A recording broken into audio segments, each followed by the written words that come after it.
Hello, everybody. Hello, Mike and company. Hi, team.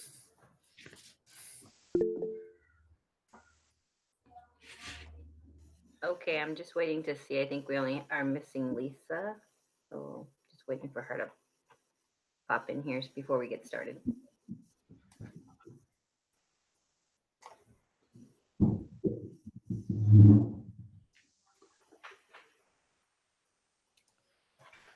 Michelle, I'm finishing up that book you lent me, Wes Moore's The Work. It's a great read. I'm glad you like it.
Okay, I see Lisa's on here now.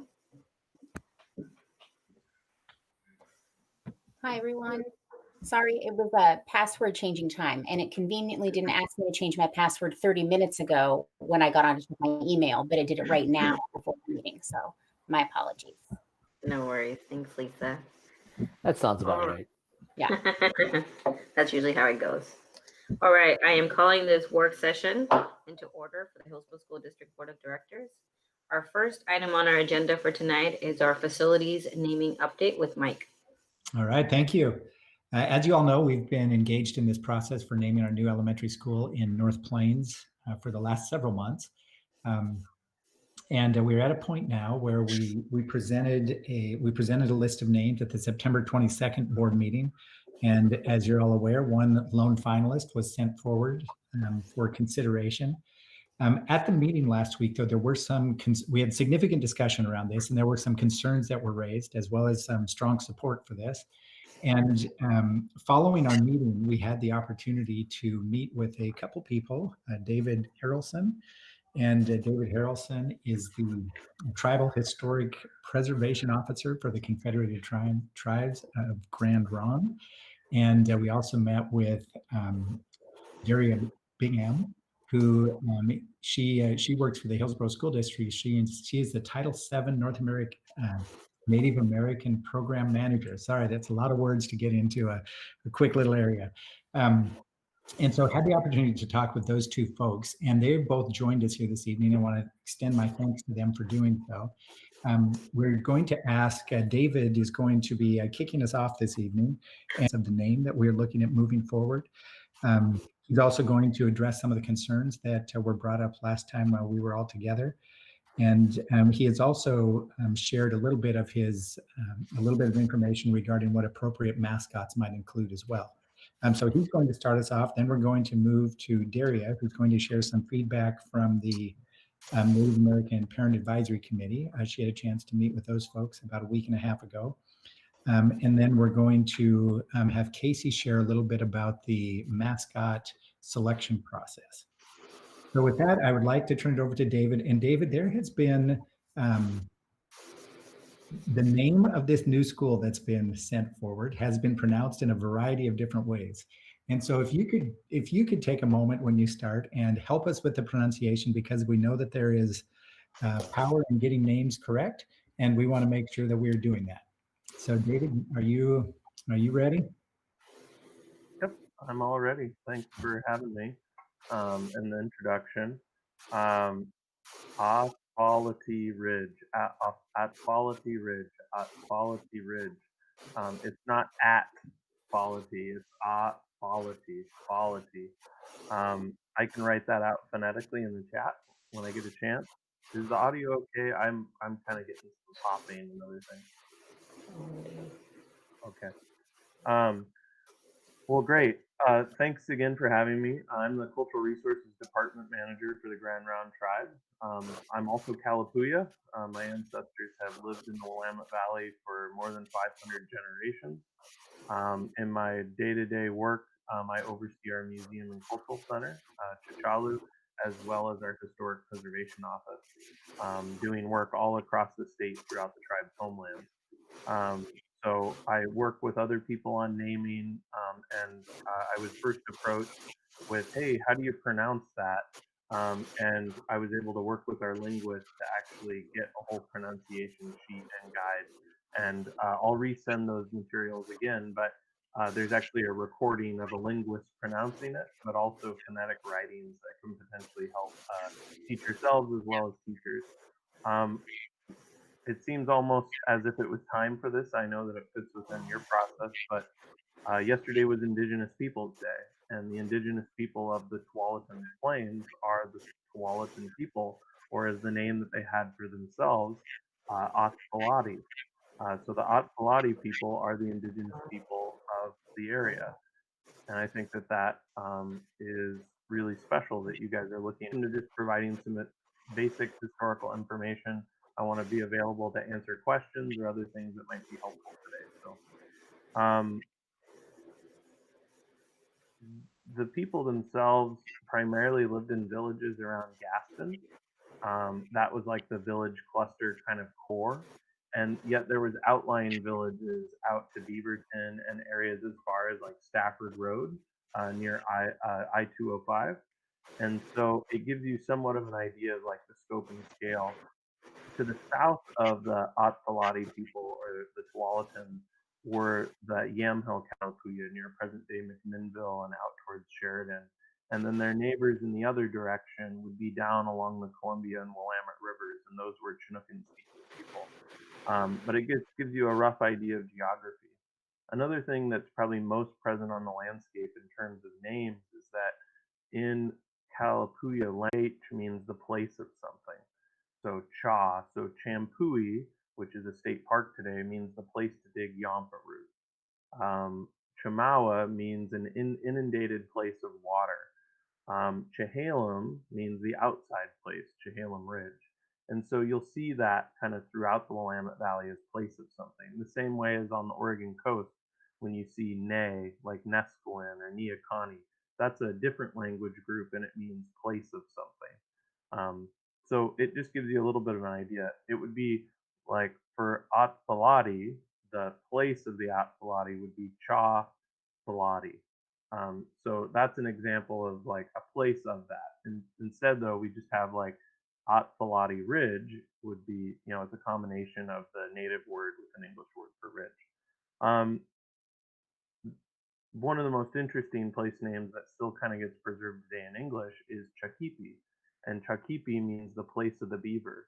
And that's actually where Beaverton is today, right? So Beaverton has sort of always been called Beaverton.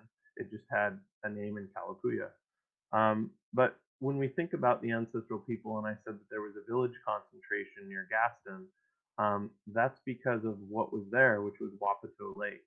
And one of the really important foodstuffs to the Tualatin people was Wapato. And our ancestors and our people today still go and gather it. If you don't know what Wapato is, sometimes it's called arrowroot, and it's a tuber that grows in marshy areas, and you can eat it like a potato. But the lifeways, our people were neither nomadic nor sedentary, and it's oftentimes referred to as the seasonal round. And what that means is that there were often winter villages that act as storehouses where people would go out to different gathering areas and they would harvest their food and then they would bring it back to one central storage house. And those were their winter villages. And those were the villages that were around Gaston, up towards Cherry Grove. But outlying areas were different gathering areas all throughout their homelands. And so throughout the season, depending on what was ready to be harvested, people would go to places to gather camas, which is a lily that grows in the valley. You eat the bulb. Tarweed seeds in the late summer, which are a relative of the sunflower. Wapato from the marshes, acorns from oak trees, and of course fish, game, and berries. People would travel up into the Coast Range as well as far as the Cascades to fish, as well as up and over to the Columbia River to places like Oak Point, where there was prominent sturgeon fisheries and other activities. So um, the Tualatin people, the Atsalati, they had their own language. It's not a language that's spoken anymore. We actually just helped recently publish a book that's the first book to be published in English and Tualatin Kalapuya, called My Life by Louis Canoyer. And he was a Tualatin boy that was born on the Grand Round Indian Reservation, but he speaks of stories of his father and the time before moving to the reservation. And we've been involved in a number of naming projects throughout Washington County to name things after tribal chiefs, such as Keokuk's Falls. And we were involved recently with the city of Hillsboro in the taking down of the Indian Head statue and working to actually put up a new, more artistic to the actual people of place installation that's going to go in as an art installation at a new boat ramp on the Tualatin River. We're involved in the general region in the area of Hillsboro. I was excited to see this, and I'd be happy to answer any of your questions. I do understand kind of a question about potential for slavery, that our ancestors practiced slavery. And while there's aspects of that that's true, I'm regularly, I notice that people are kind of put off and misinformed about what that kind of means. And that the type of slavery that existed in Western Oregon, and it existed universally, not just among the Tualatin Kalapuya, was not chattel slavery. It wasn't the same type of slavery like what was practiced in the American South.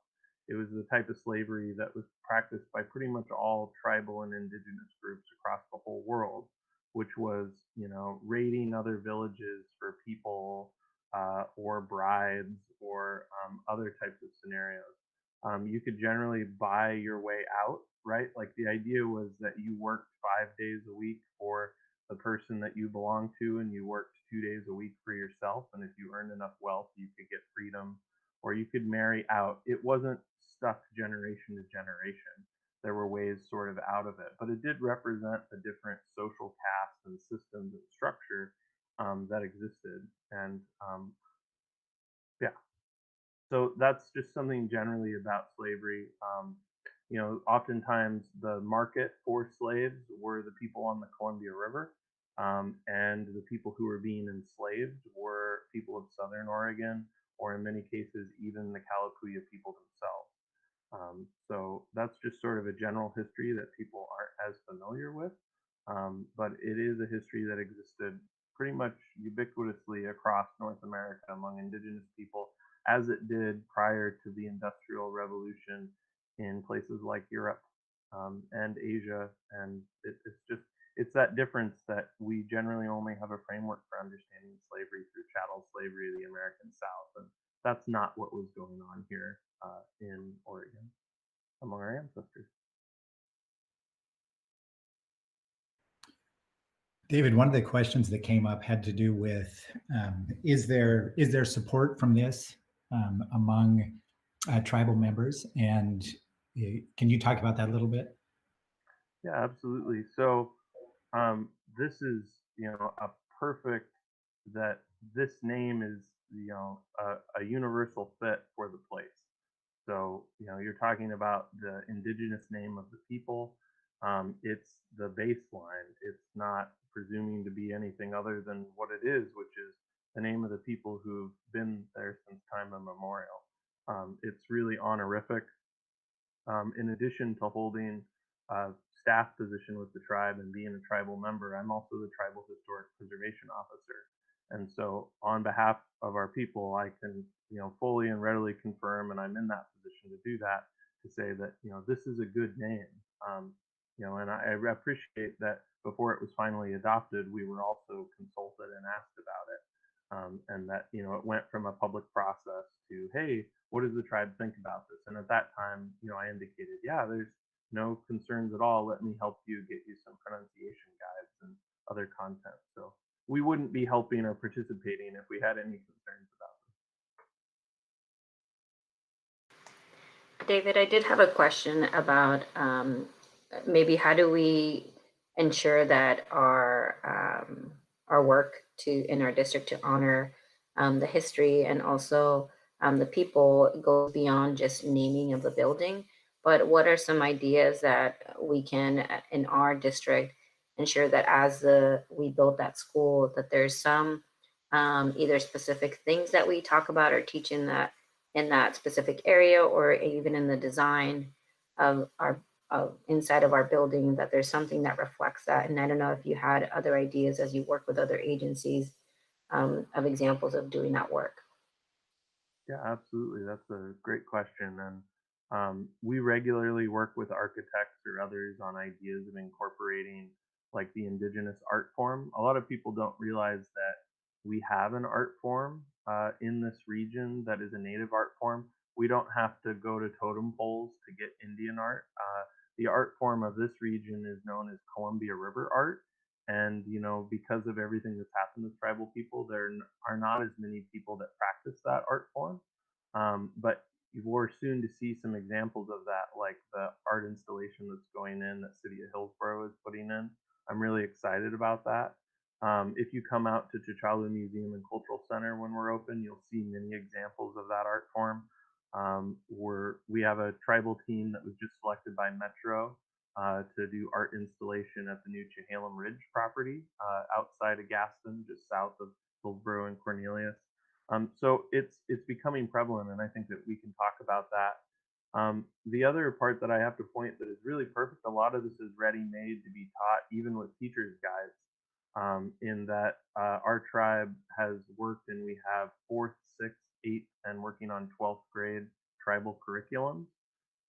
And all of that is available on our website. You can access it through our education department. There's whole manuals, and we even have a staff support person, our curriculum specialist, that helps support teachers. And we put on annual trainings to provide teachers the support that they need to do that. We had a tribal elder recently publish a 4th grade chapter book that's all about termination and relocation. Which was a big thing that happened in Western Oregon. A lot of people don't realize that between the 50s and the 1980s, our tribal people in Western Oregon weren't acknowledged by the federal government. The federal government took back their recognition, and then in some cases gave it back. And so there's a reason why a lot of people that grew up in Oregon during that time sort of wonder where the tribes are. And it wasn't until the 70s and 80s when tribes were recognized again that they had sort of government to do the work. And then for the most part, we spent 20 plus years building up our governments, not going out and talking with everyone. But there's a 4th grade chapter book about it, and there's a teacher's guide for that. So there really are a lot of great resources. It's not like just sending into the dark about it. There's ways for teachers to connect. Of course, by naming the school this, you would obligate myself and my staff to help out as we can as well. So thank you. And Erica, just to add on to that, Dave, we had talked to David a little bit, and our architecture firm is ready and waiting for this process to wrap up so we can engage David and the tribe about design aspects and history as part of the school. So that's all also in the works as well.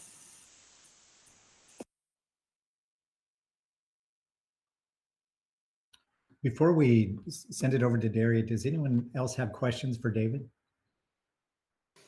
I think the other thing, David, you were going to touch on was just the mascot and ideas for us.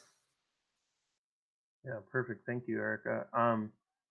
There's a whole body of historical stories that have a cast of characters that are many of the animals that are native and prominent to that region.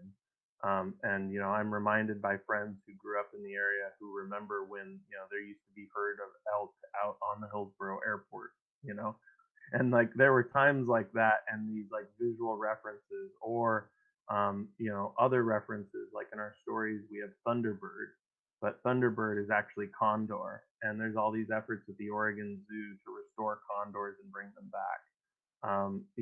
There's plenty of other examples, and I've provided a whole list of those to the staff to kind of bring forward. But there's no need to go towards a path of taking on mascots. I think it's just as easy as choosing an animal or something that it's easy to find animals with cultural meaning. The only one I would ask you avoid is the owl. That's the only one that I would ask for. Mike, do you want to wait on the mascot process update or go now? Yeah, if we could have, let's go ahead and have Daria just give a little feedback from the Parent Advisory Committee that she facilitated a week and a half ago. Okay, can you guys hear me? Yep, good. Okay, good connection. Good evening, Daka Day. My name is Daria Martin Bigham. I'm from the enrolled tribal member of the Yavapai Apache Nation on my mom's side. And on my dad's side, I'm from the Tolowa Dene Nation in Smith River, California. So I just want to thank you all for inviting me to this meeting. I just am happy to be here, and I just want to report that we had a great meeting a couple weeks ago, as Mike has said, and we were able to welcome our returning families as well as bringing in some new families. There's been a surge here, and I just am excited to connect with new families that are moving into the area from Arizona as well as Washington and other areas. So I was glad to be able to connect with them. I think that night we had a really great discussion around just what this name for our students. And I want to say that I just want to give a shout out right now actually to Yadira, Martin, Mark, Olga, and Casey for being there that night.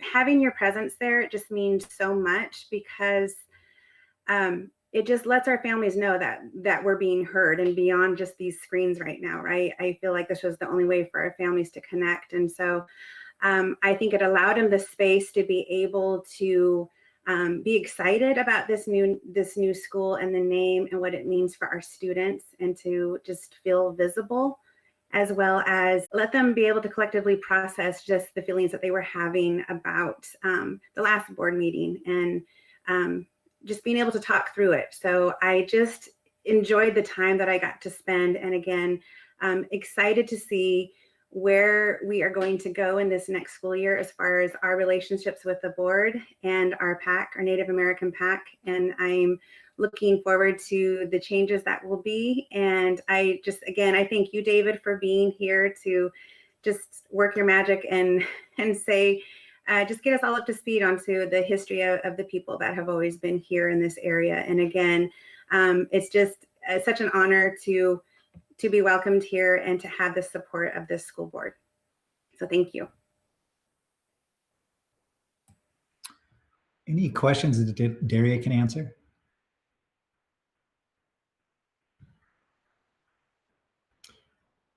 I would be remiss if I didn't mention that the PAC has really grown and has really thrived under Daria's leadership. So Daria, thank you for all of your many efforts. I know that is definitely hard work for you, and we appreciate it so much. So thank you. Okay, I think next we wanted to take a couple minutes and have Casey run through the mascot naming process. As you've already heard, we did engage David in a conversation about that, but Casey can run through the process and what that entails. Yeah, thanks, Mike. So yeah, we had a couple discussions with David, and also I have brought in the a professor of anthropology from Oregon State University, Dr. David Lewis, who is also an expert on the tribe. And what we did is looked at a group of names, animal names that had a significant influence on the tribe. So the plan is to start with a list that we have generated from those two folks, and then really what the plan is, I'm actually meeting tomorrow with Becky Rios, principal at North Plains Elementary, and we're going to start the process of engaging students on those lists of, there's about 8 to 10 names that we have pre-identified, and engage the students on a process to get their input at the existing North Plains for what the mascot should be, and along with that, potential colors. So we'll be, throughout this next month, really, we'll be working through that process, and we'll come back to the board at meetings to give updates on how we're doing that, and how the student influence is, to bring you guys back a recommendation. The goal for the recommendation is at the last meeting in November, so we could potentially select the mascot at that time. That's the update I have so far, Mike, on mascot. Mark, you had a question? It was sort of was too ancient for me to actually remember correctly. That the principal of the new school would be heavily involved in the decision for the mascot and the colors. Is that not the case? No, we used to do that, but we don't have a traditional planning principal at this building yet. So we're utilizing the existing North Plains principal, Becky, for this. We haven't gone down the process of hiring and identifying a principal for this building yet.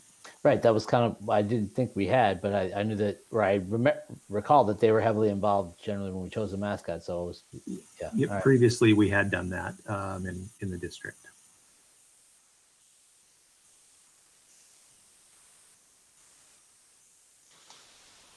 I don't So see any why other. not do that anymore? Because we don't have a traditional planning principle. This building that we're building is right.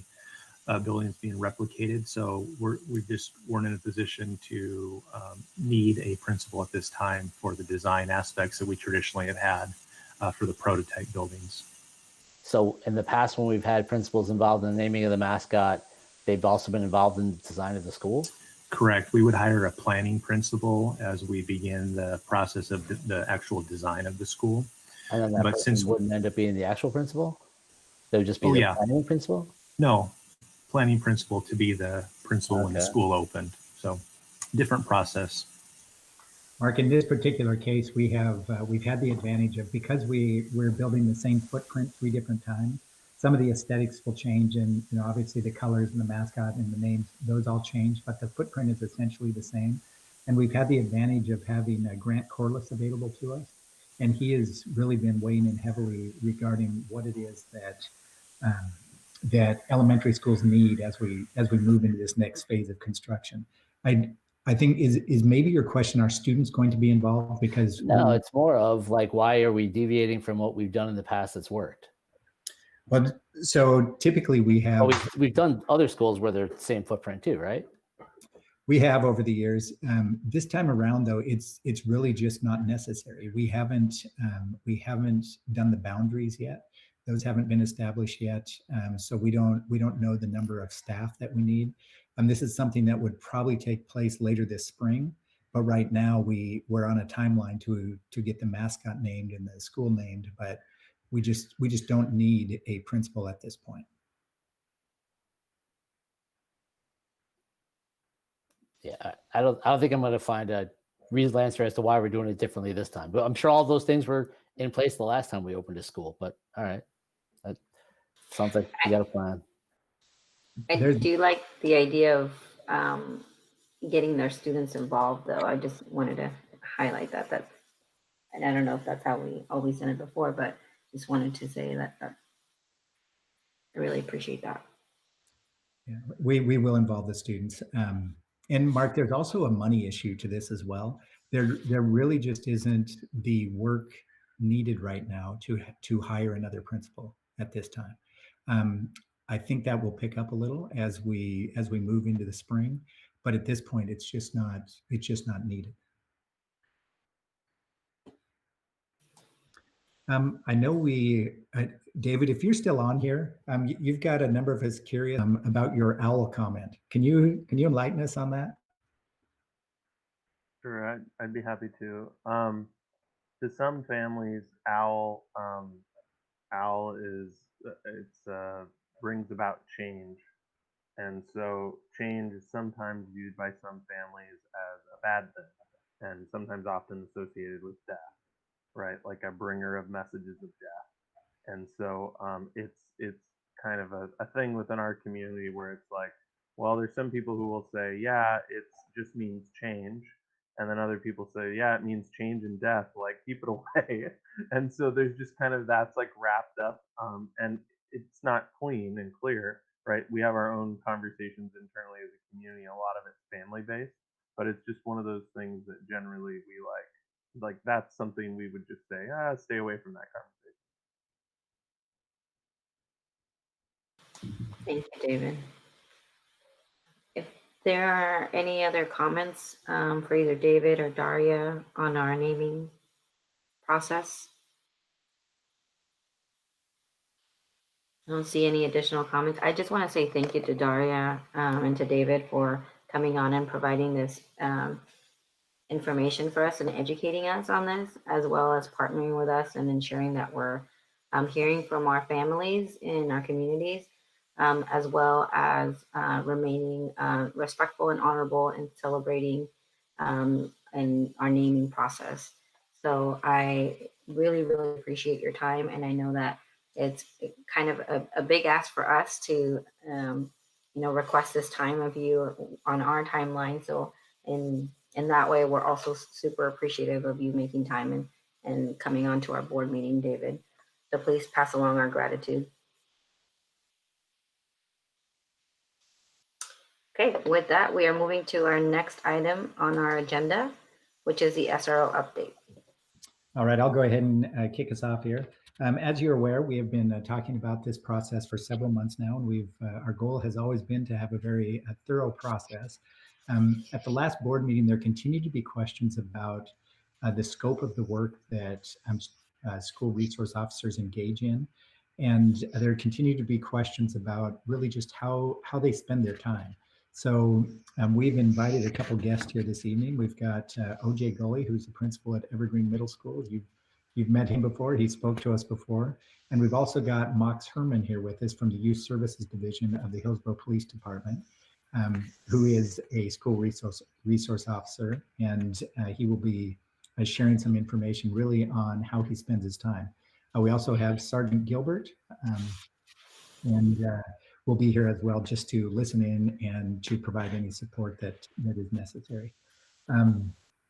So that is our goal, to answer your questions on that. We also asked them, Erica asked me a question over the last couple of weeks about what is it that wouldn't happen if SROs were not in our schools? And so I might address that a little bit.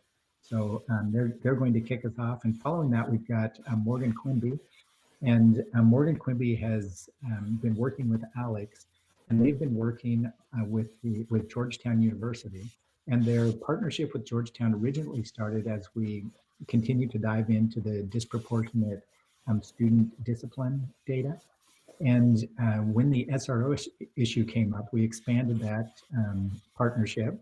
And they've now been working with Georgetown on the whole issue of best practices regarding SROs and what it would take, what would be necessary elements to illustrate those best practices in a MOU. So that's something that they've been working with them on.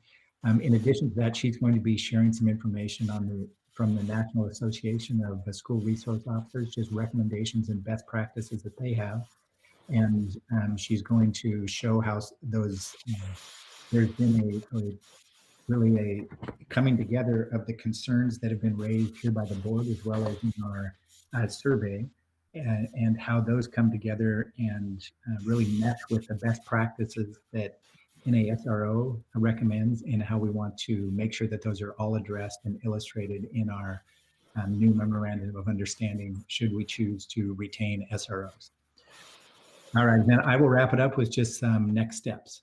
But that's who we have on here ready to speak. And we were going to start with OJ and Mock. All right, I will kick us off. Thanks for the opportunity. Mox, you can feed off of me or we can go back and forth, however you want. When Mox and he's going into his third or fourth year. And when we originally met, we sat down and aligned ourselves with our vision. What's our vision? What's our goals as an SRO, as an administration, all those pieces. How do we work together? And immediately we both kind of were speaking the same language. He asked what he expected, what I expected of him. And I said, I want you to be present and visible. Keep in mind, I had worked with a few SROs in the past, so that was important to me. I need you to be present and visible. Another one is I need you to be educational, an educator. That's important. And the other one that I told him was I need you to be invested in what we're doing here. And I think, actually, I know we've aligned and he's been knocking it out of the park ever since. Some of the things, Mox, why don't you tell him what you told me? You're on mute there.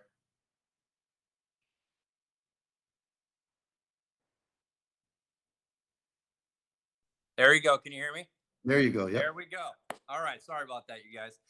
So one of the first things I told OJ when we first sat down together was I wanted him to know my heart. I wanted him to know my perspective. Like these are some of my expectations, just like he was telling you, and what were some of his expectations. But the biggest perspective I told him that I could remember first thing was that the needs of the families and the needs of the kids come first, no matter what. And then if they were to follow suit, it would be the needs of the school, and then finally needs of law enforcement. And that's true. I mean, I think I could speak for every SRO in our unit that that's truly our mission, to make sure that kids and their families are meeting the needs that they need, like what is best for their child, and then the school, and then law enforcement. Perfect. So a typical week, day, however you want to look at it, Mox and I meet every day, just about. And keep in mind, he's in charge of McKinney and I think Jackson and Miller. Yep, correct. So he spends most of his time at Evergreen, I can say that, but formally just about every day.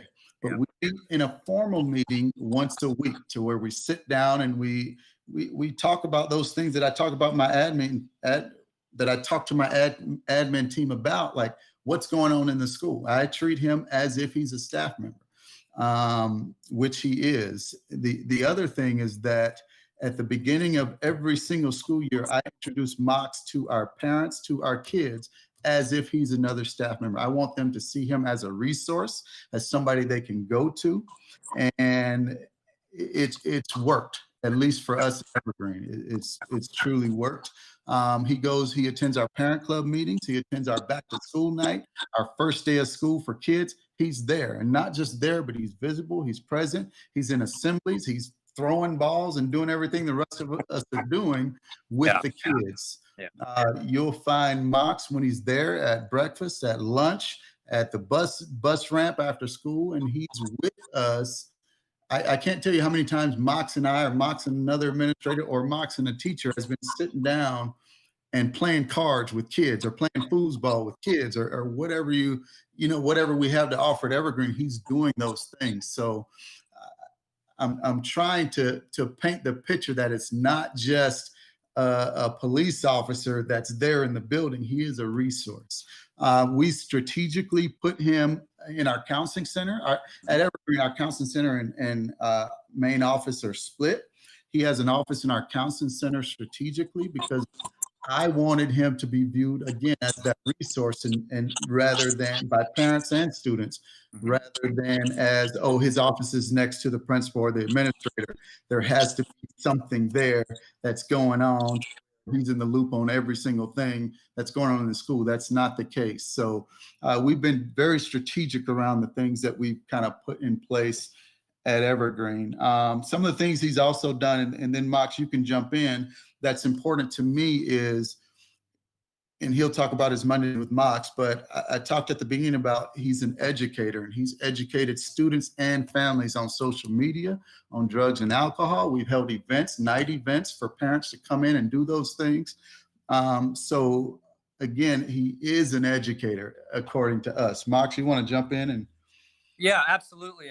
And I feel that I'm able to come to the parents from a different perspective, and I can help them with questions that they might have concerning social media, the things that we see from a police level, and then as well to help them filter through some of the questions that they might have, And Mondays with Mox was something that I certainly can't take all the credit for. I wish I could, but I can't. We had a phenomenal counselor who was part of Evergreen a couple of years back when we first started it. And when I met with her, I basically said, hey, I want to have an opportunity to reach kids. What's the best way to do that? And we were sitting there trying to spitball an idea.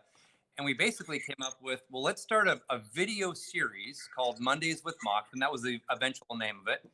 And it was this way we can get something out in front of these kids that's educational, that spurs on a conversation with maybe a teacher or their parent or something like that.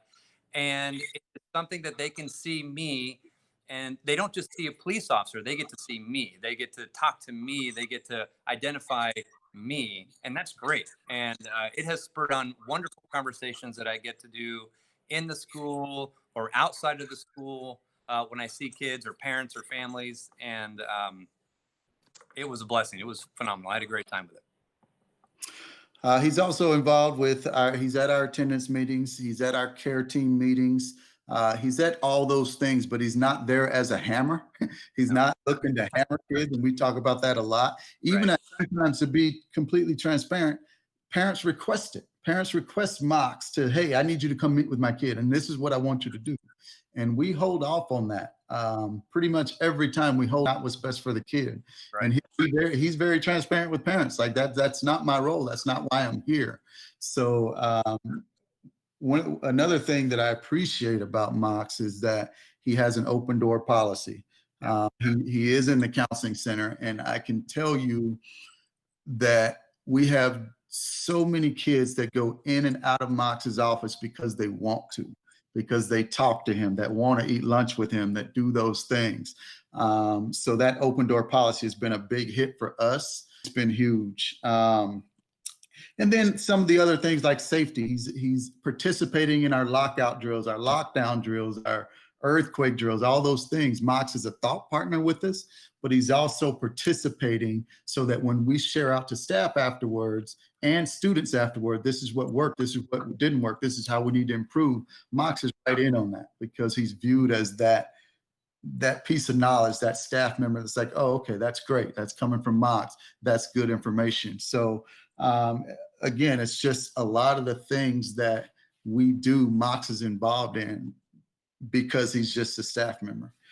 Some of the things, and Mox, you can talk about, some of the things as far as how you spend your time around some of the negative things around DHS and those things. Sure. Jump in. Absolutely. I mean, part of being in the youth services unit, it's part of my job is to help protect kids. And so, I investigate things that happen to kids, crimes against kids and families. And so I deal a lot with DHS, certainly, a lot with families, a lot with, certain cases maybe around child abuse or neglect or sex abuse or those types of cases that are really sensitive. And, my goal again is to try to create an environment where a child and their family feel safe and they feel open to talk to me about whatever's going on. And, that's from a caseload perspective, those would be some of the cases that I carry. I deal with all sorts of different things, but I would say the majority of like my major cases or stuff like that, that's just one element to my day. And certainly OJ already covered it. I spend the majority of my time is trying to be visible within the school so that kids can see me and staff can see me and I can interact with them. And again, it's that interaction, it's that relationship that we're trying to create together. I'm not looked at as this person that just sort of roams through the hallway that everybody stays clear of. It's high fives, it's knuckles, it's all these things that make people can see through just me wearing a uniform. They can see me, and they can talk to me as a person.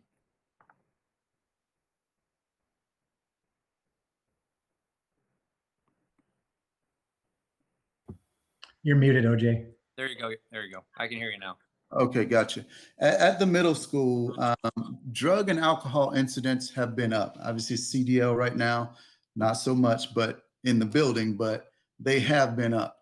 And I think there's this perspective out there where people think, oh, every single drug, alcohol, criminal offense that takes place in the school, kids are getting hammered, kids are getting this and that.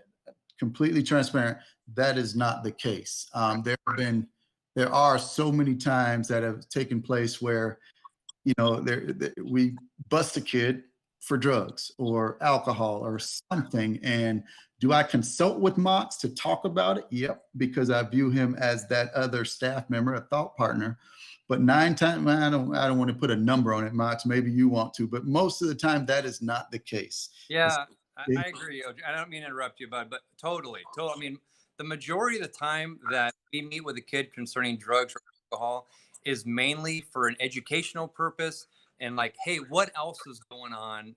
I mean, kids make mistakes. I mean, kids do that. We all made mistakes, but the majority is like, hey, how can we intervene and maybe get the parents involved and get the kid involved and like, what's best for the kid? What's best for the family? What's going on?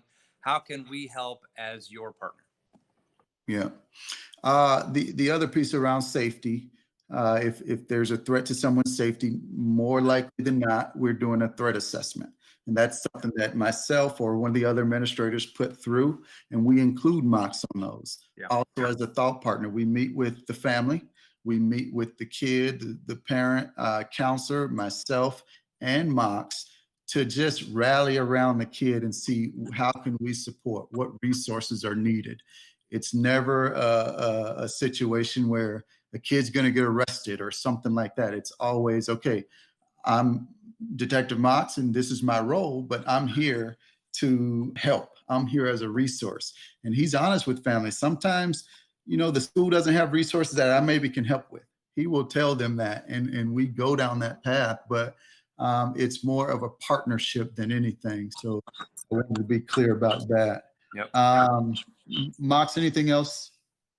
No, I think you nailed it. I mean, pretty much the point of the threat assessment is to make sure that, number one, the kiddo is safe, the family is safe, the school and the rest of the kids are safe. I mean, and truly it's about that. Like, what kind of resource do you need, or what's going on, or was this a misunderstanding or whatever? And as partnership, we can come together and go, yep, that's what's going on, and get things back to the way they were, Yeah.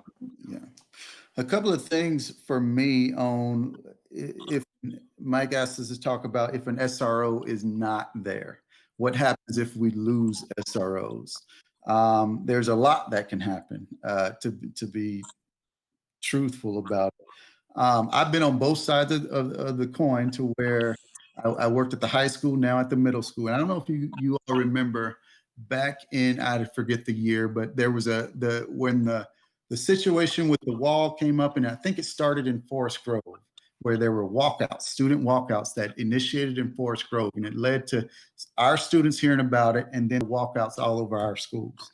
And I was at Liberty High School at the time, and there happened to be, I think, a large administrative meeting. I was the one staff member that stayed back. So this all was taking place. Kids are starting to walk out and get kind of animated a little bit. And I don't know where SROs were, but what happened is police officers that were not SROs got called to schools, and they came into the schools in a situation that I felt I had under control at Liberty at the time because I knew the kids and our SRO wasn't there. Then you have other police officers coming in, and maybe that's their training or not, but I felt like that turned the entire thing, and it led to a negative outcome, in my opinion, than it was a positive. So I look at that as, hey, our SROs, even though we had them, but they weren't in the building, that was an issue right there. I can't tell you how many times. I'll give you another one. There was, we had a threat of a gun at Evergreen. We did a couple years back where kids came to me and said, hey, this student said he was bringing this gun, and he showed it to us, and he said there was going to be a shooting on this day. So working with our SROs, we went right into lock-in. At the time, we went into lock-in, and we went to the home and secured the gun. We did all those things together. That's an SRO who was on site, ready for us right in that moment. One more, we had a student that he was involved in drugs and alcohol and just about everything else you can imagine. This is about 2 years ago. And for some reason, this student respected Mox. He didn't respect anybody else, but he respected Mox. And I'll never forget, the student left campus because he was frustrated. He had punched a kid and left campus. Well, I'm on the phone trying to get to parents and tell them, hey, he left campus. This is what happened. He circles back around the school, gets in somehow, and is V-lining straight to that classroom where the kid was going to ram through the classroom and beat this kid up. And I got there ahead of the time in front of that door, and this kid is just trying to bust through the door. And I'm holding my ground. But the only thing I could think of was, hey, Mox, think about Mox. Hey, are you letting Mox down here? And it calmed this kid down. I can't describe it in the words how serious that situation was, but just the impact of our SRO, who has great relationships with kids, I think that's huge. So I don't know, Mox, anything? I think you're on mute now. There we go. Sorry. Yeah, I mean, and I can recount multiple times where I've dealt with kids that have moved on from Evergreen and gone to the high school, and I, had these friendships and relationships with them that I got to know them in middle school, and whether they got into trouble or whatever was going on, I was able to go, and I was a familiar face. I was someone that they trusted.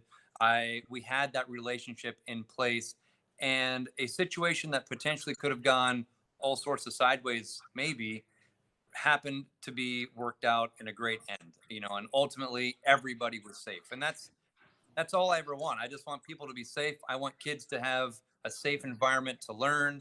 I want the teachers and the admin to have a safe environment for them to teach. And I want to see kids graduate. I mean, I want to see kids. That's another thing we share, obviously, is we want to see kids move on to be successful, to graduate, and to have a phenomenal life. Yeah. So Mox and I were talking, we don't want this to be some dog and pony show, right? We're talking about what we do on a weekly, daily basis, those types of things. But we really want, if you have questions for us that we can answer, or anything that would help kind of paint a picture or shed some light, we're more than glad to answer that. So.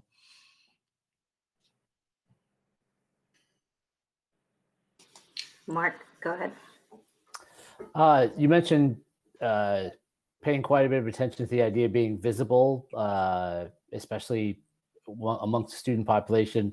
Have we seen in situations where a student maybe has experienced a traumatic event in their home with an adult in their life and an interaction with law enforcement, and then how they might react to uniformed people being in what they consider to be a safe space? So, I mean, it's not uncommon for some of our students to maybe have that experience. So with the idea of being exceptional, do we put any kids at risk of triggering that traumatic experience? Mox, have you felt that? No.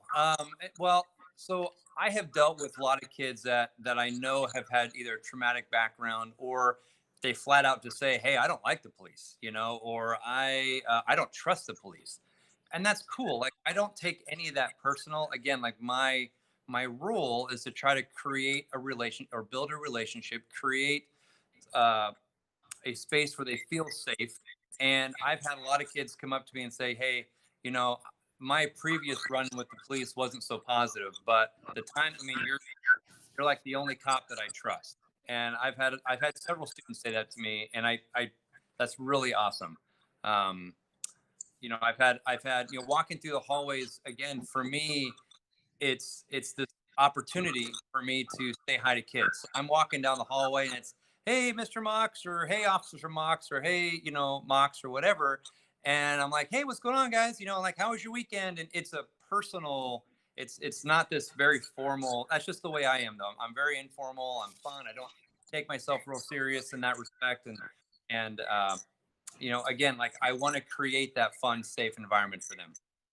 I'm glad to hear about those experiences. I do, you know, that a student might say, you know, you helped change my mind of perception or whatever. I also worry a little bit that students who maybe don't make that breakthrough, we're not going to hear from them, or you wouldn't even know. I mean, absolutely. I mean, you know, I'm sure that there are students that that maybe see me and they feel a certain way, or they stay clear of police for their own reasons, and I respect all of that. You know, that's totally cool, and hopefully they'll give me the opportunity to help. You know, maybe even break down some of those barriers, or create a relationship or a friendship that, you know, we'll move past that. Yeah, and I'll add on, Mark. I think, and hopefully, Mox may not know. I hope that I would know, or someone else on my admin team would know.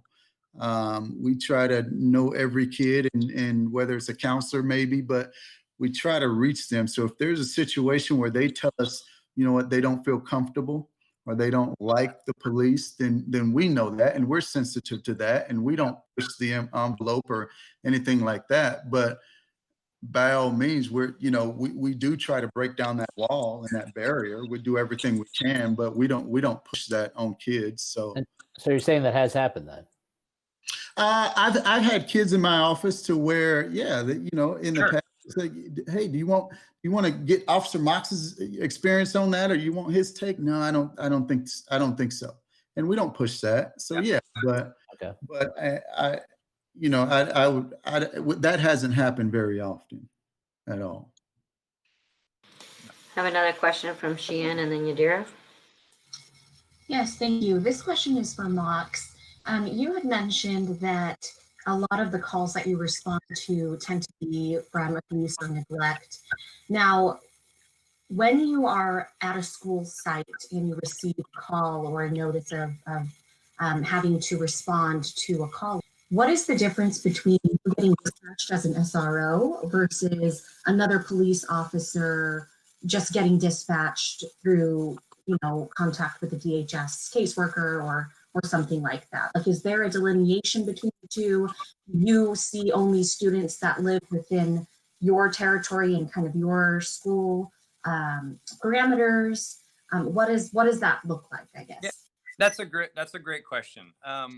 So yeah, depending on the school that I'm at, so whether it's you know, it's Evergreen or the alternative high school and all the programs in that, or McKinney or Jackson, if it's a student that is involved in one of these schools, and either DHS gets called, or it's something that is reported to the counselor and then potentially to me or to DHS, however that works.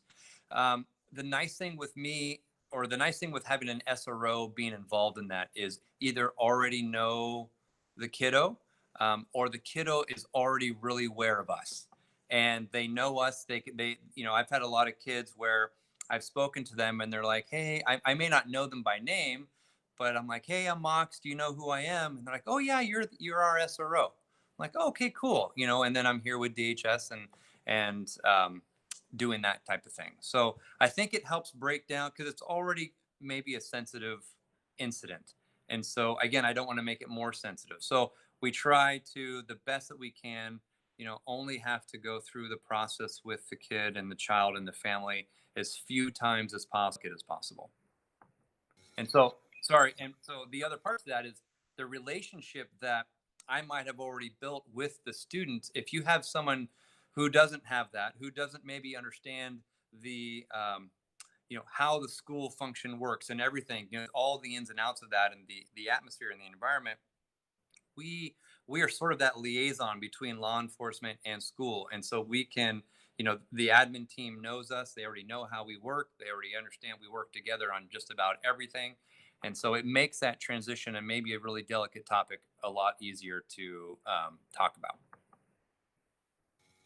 Thank you. Yadira? Yeah, this question is also for Mox. Thank you for being with us here tonight too. I appreciate it. So when kids, let's say, get into incidences outside of school, so clearly this is like a school-age kid, maybe, could be elementary school, could be middle school.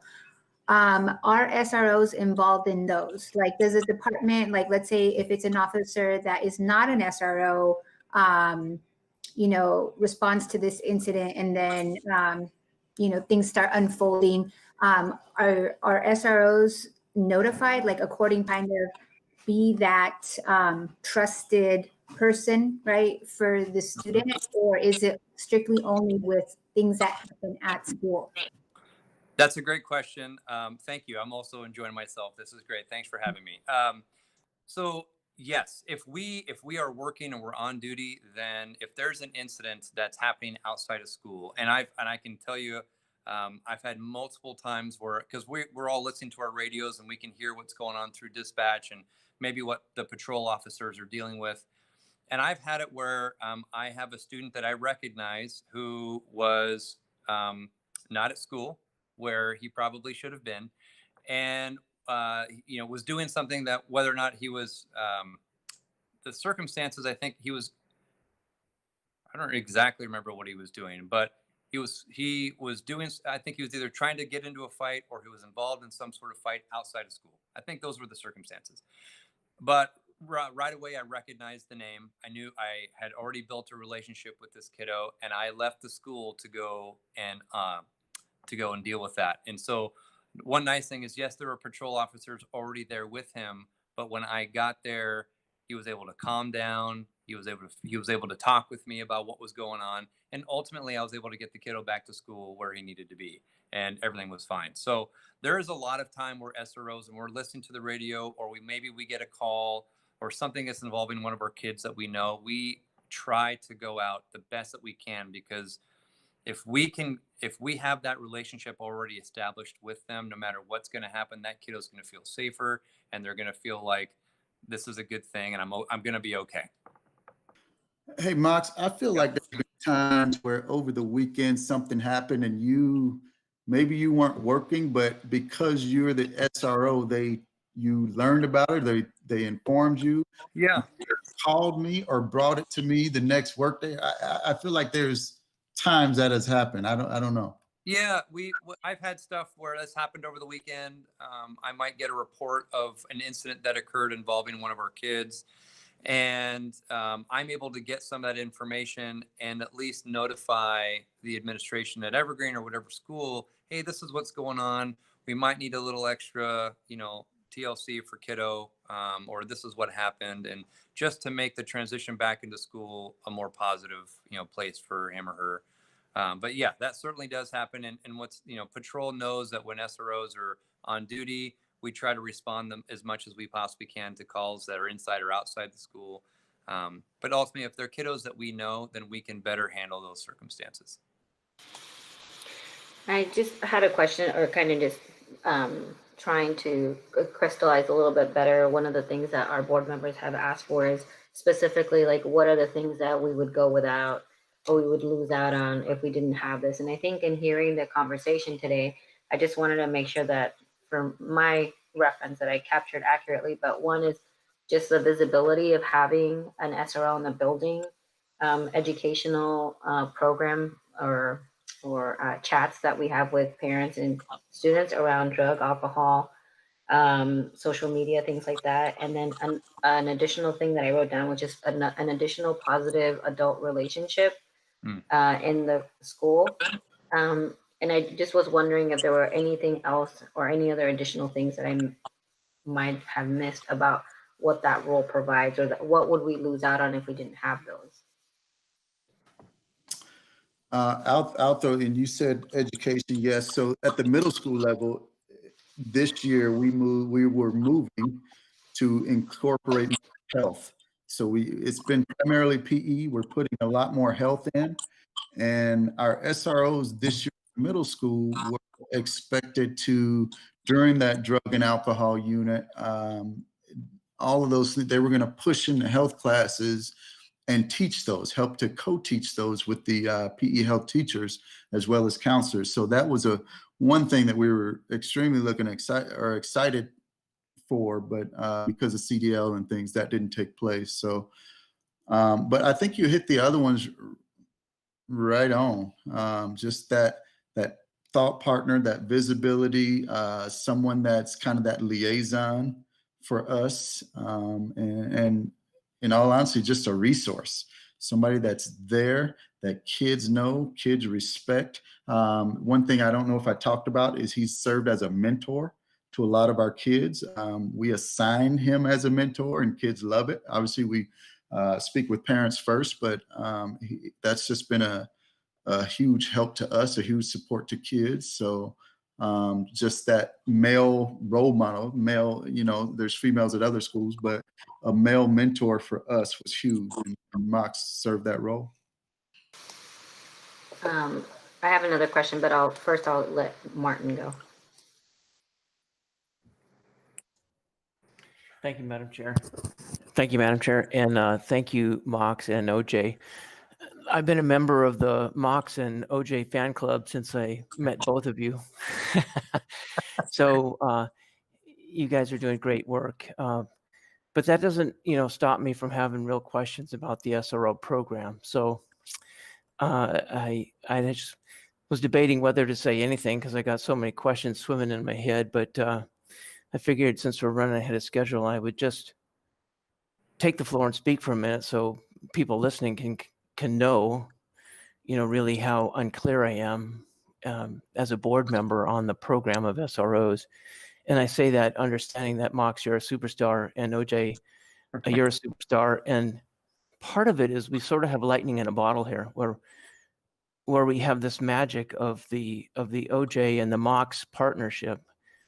So one question I have from a board is, how do we codify that so that we know that something close to that is happening for all of our SROs and for all of our administrators? Because I think what I'm seeing here tonight is this is a, best in class. And so how do we have confidence that we build a program that sort of repeats that level of excellence across, not only across our SROs, but through time as well? And then some of the questions that I have are some from Mox. What piece is missing still? We talk about a lot of DHS and issues that are more broadly outside of the school, but they present in the school. They may be stemming from other social issues. And so we kind of have this idea that they just all default to the SRO to wade into whatever is the problem that the school doesn't directly have a role with, and then, okay, it lands in your lap to fix.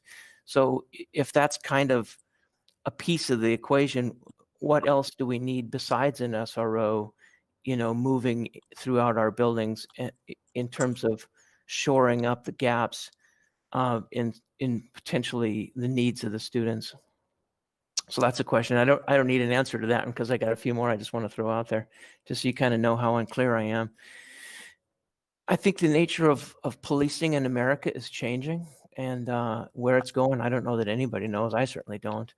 But through that lens, Mox, is there a future that looks different than what we know today in terms of policing, or HPD, your organization, or the SROs, nationally? There's all these affinity groups that the SROs have. It's an industry unto itself. Is there a future that we're just not talking about that's working for SROs in schools? And lastly, some of the things that are in my head is, more law enforcement related, weapons in the schools, even SROs wearing weapons, and body worn cameras. These are social flashpoints that I'm curious about. So there's a whole lot there. I just kind of wanted to lay it all out there. That's what's bouncing around in my head is sort of unknown things. So Madam Chair, I'll yield it back to you. If you want to have OJ or Mox take a shot at any of that, I'll leave it up to you. Yeah, I mean, Mox or OJ, if you want to take on any of those, or that's something that really jumped out that you already have an answer for, feel free to answer. Well, I don't, I mean, those are all really good questions. And I think I can say this, is that the relationship that Hillsboro School District has with the Hillsboro Police Department is unique. And we work very well and have worked really well for the last 20, 30 years that this program is going on. And every year it seems to be getting better. And I mean, it'd be silly to think that there isn't anything that's either broken or can't be improved. And I think the program could certainly be improved, you know, and what that looks like, I don't necessarily have that specific answer, but I think working together in collaboration, I think we can ultimately reach whatever the goal is. And that goal is, I would imagine, serving families, serving kids, and, you know, building relationships that last a lifetime. I believe I can speak for my entire unit. OJ and I have a great relationship. I also share phenomenal relationships with my other admins at the school, and so do the other SROs. It's, you know, like you said, the stars did align. OJ is definitely a superstar, and I was very lucky and blessed to have the staff that he has at Evergreen to help launch with Mox, which really was super fun for me. And that's just part of my personality. Like, you know, and I tried to include the other SROs in it, and we had a lot of fun with that. But, you know, those are hard questions to ask. And I think they're important questions to ask. And I think that, is policing changing? Yeah, I think policing is definitely changing. But I think what we need to continue doing is the relationship we have together, the strength of that, what's going to push us ahead. And I'll jump in as well. Yes, Mox knocks it out of the park, rock star. I haven't always worked with SROs like Mox, I'll be honest, right? But I think what I would like to see change or improve, I got lucky with Mox, the principal, to be on some panel to choose who that SRO will be with another group of principals. I don't know if that's doable, but I would love to be able to do something like that, to where in HSD we also have a say, because there is a fit is there. It has to be a good fit. Also, Mox rocks it out of the park, but I've had some SROs that haven't been culturally relevant. But I think if we can start to include our SROs in some of the trainings that we do at HSD, and specifically like at Evergreen with our SRO and things like that, I think that will be a huge help moving forward. There's a lot of little things. There's so many things we can improve, but I think personally, I think that getting rid of SROs at this point wouldn't be the right thing to do for us. And I'm thinking Evergreen specifically and HSD. But Erica, to go back to your question, how proactive we are in working with Mox and being visible and things, I can tell you that has saved us from a lot of incidents right there, just being proactive.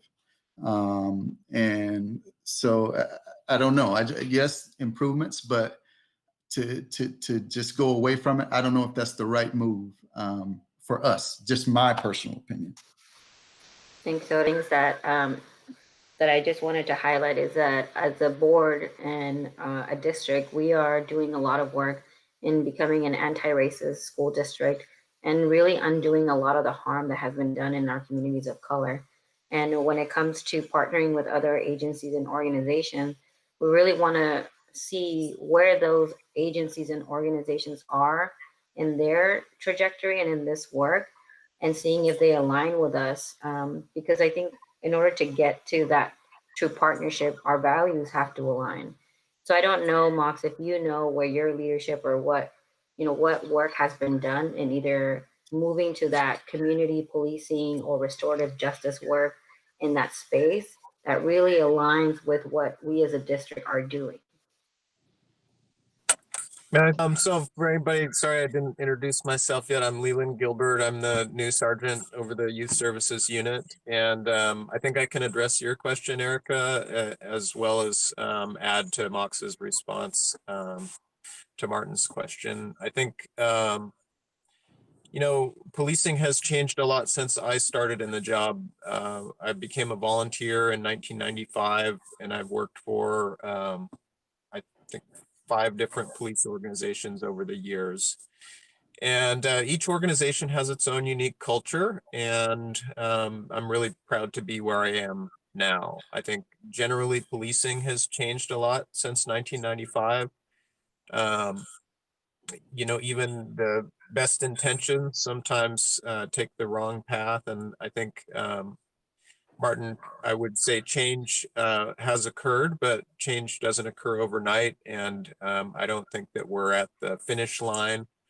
And I guess if we thought that we were done, we would probably be doing it wrong. I think continual critical thinking and creativity is required for us to continue moving in the right direction. And I'm hopeful that that work never changes.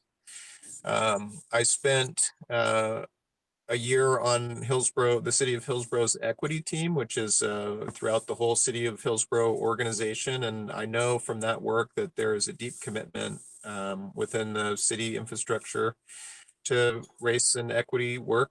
Equity inclusion is a very high priority, and that is true at the police department as well. I think one of the struggles with the work is that what was deemed great 2 years ago is antiquated now. And so I know that because I've had conversations with my command, we are actively seeking opportunities to improve.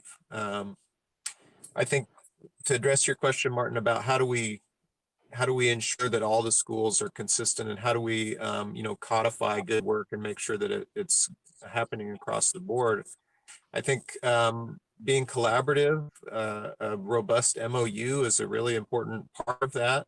I think consistency and consistent accountability is really important.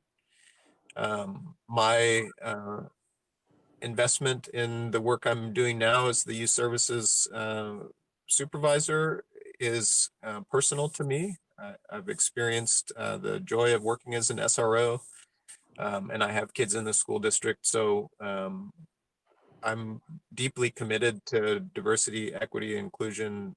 It's a core mission of mine personally and professionally, and I've appreciated the work that the Hillsboro School District has done. I think in the partnership between our organizations and our community,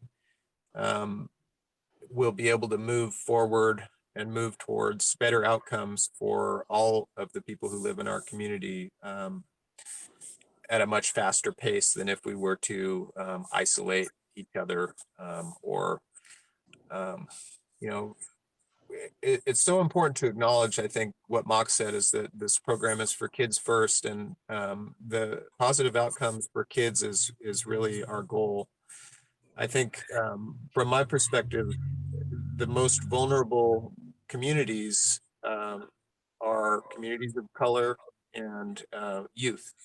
And a large part of that has to do with the lack in trust. And I think the police department certainly feels that lack of trust every day. And it's really the one commodity that we need in order to ensure safety for our communities is be approachable to them. So I'm not sure I answered all the questions you had, Martin or Erica, but that's my perspective on that. I think we'll have some more and we'll come back if we didn't. I have Jackie and then Mark. I just had a question about something that Otis said. Thanks for joining us too. I'm glad you and Mox have a great relationship. I think that is absolutely key. You mentioned that before Mox, you had a less than positive relationship, I guess. Can you just expand a little bit on that, about how you how you dealt with that and how that differs from having a great relationship you have with Mox. I mean, what's the... Yeah, I mean, it wasn't a poor relationship by any means. It was just different perspectives, different, I guess, visions. And, walking in, that was someone that was already there. And it completely transparent. It was somebody that was going to retire in a year or two, right? So I think that was the difference right there, where someone that wasn't visible, wasn't present as much. And he was also, I believe, involved in investigations in something outside of his SRO duties, so spent the bulk of his time doing that. So that was it. I just think with Mox coming in, it was an opportunity, a fresh opportunity for me to, lay down a foundation and a vision and align with him. And that's as simple as that. So, had I worked with somebody before Mox that we weren't aligned, yeah, he still did his job, but it wasn't the way that I wanted kids to view a police officer or an SRO. So that's all it was. Okay, thank you. OJ, one of the things that you had shared with me, this was maybe a month ago now, is that how that time with that SRO kind of taught you to draw a line and whose responsibility, who has what responsibility. Could you maybe talk a bit about that? Because that's something that needs shored up in the district. It is different from school to school, and that's one of the reasons that as Sergeant Gilbert said, a robust MOU would help with that. But could you talk about just your own personal experience with that? Yeah, I think previously it was an SRO that kind of, like I said, he was ready to retire, and I felt like he was a little more fear-based in his approach, I think. So it just taught me and helped me to say, hey, no, I drew that line and was with Mox, was very explicit in, what his duties were, what my duties were, and our duties as an admin team around discipline and things like that. And those don't cross. I think there's this perception that SROs are involved in discipline. 100% no. Never the case. Never will Mox advise on what should happen. This kid should be suspended or whatnot. It's not that. And he knows that. So I think that's a fine line that we had to draw in the sand. And Mox knew that coming in, but I think it was just important for me to say that. Just things like that. Also a line that we don't just up and our SROs don't automatically interact with kids. We go through parents and things like that, even before anything comes into play with an SRO. A lot of times, I say, hey, and they know Mox, but I'll say, hey, we have Officer Mox, a great resource.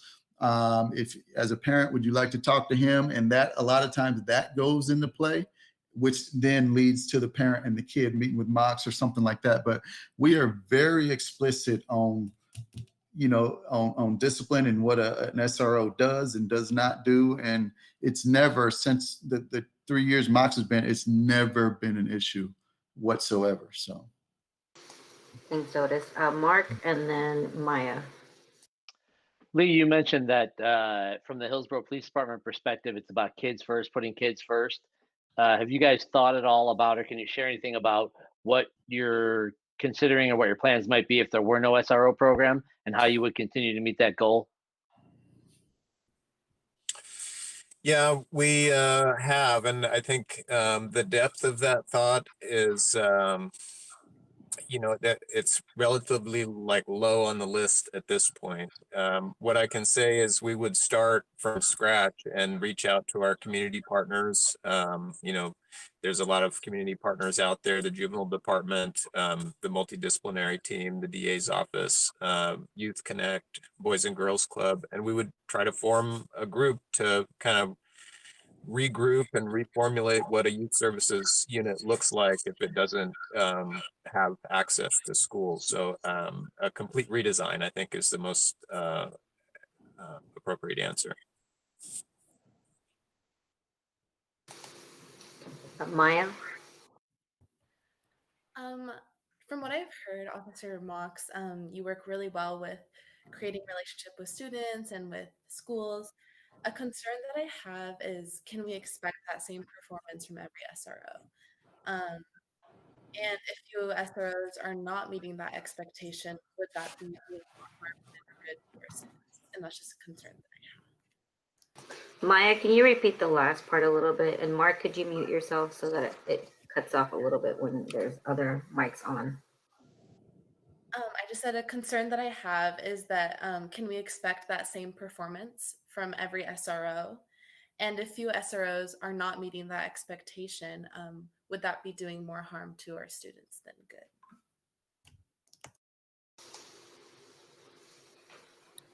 Sorry, I was muted again. It's a great question, and I think our part of the process of becoming an SRO is certainly we have to go through the entire hiring process, a panel interview that includes members of HSD as well. So you're right though, and a youth services detective needs to kind of be that special person, because you need to play. Yes, you need to be a law enforcement officer, and you might wear another hat one day and you're a coach, and then another one is you're a mentor, and maybe you're a counselor, and maybe you're a friend, you're a role model, and that was why I wanted to do it.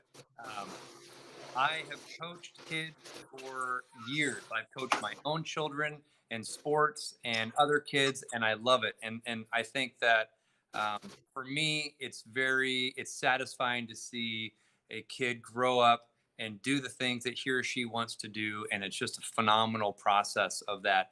And if I can be any part of that, have a positive place in that process, that's a huge win. And I can see that kid go on to do bigger and better things. And I would say that our unit is made up of really, really good people. And they also happen to be law enforcement officers too. It's like, they're just really great people. One of the comments that I just, Otis, you mentioned about, Mox being, culturally responsive, but that's one of the things in our district we're aiming also just to diversify our workforce and ensuring that we have people that are culturally fluent. Is there work right now that you do with culturally specific organizations or how are you building that into your division or support?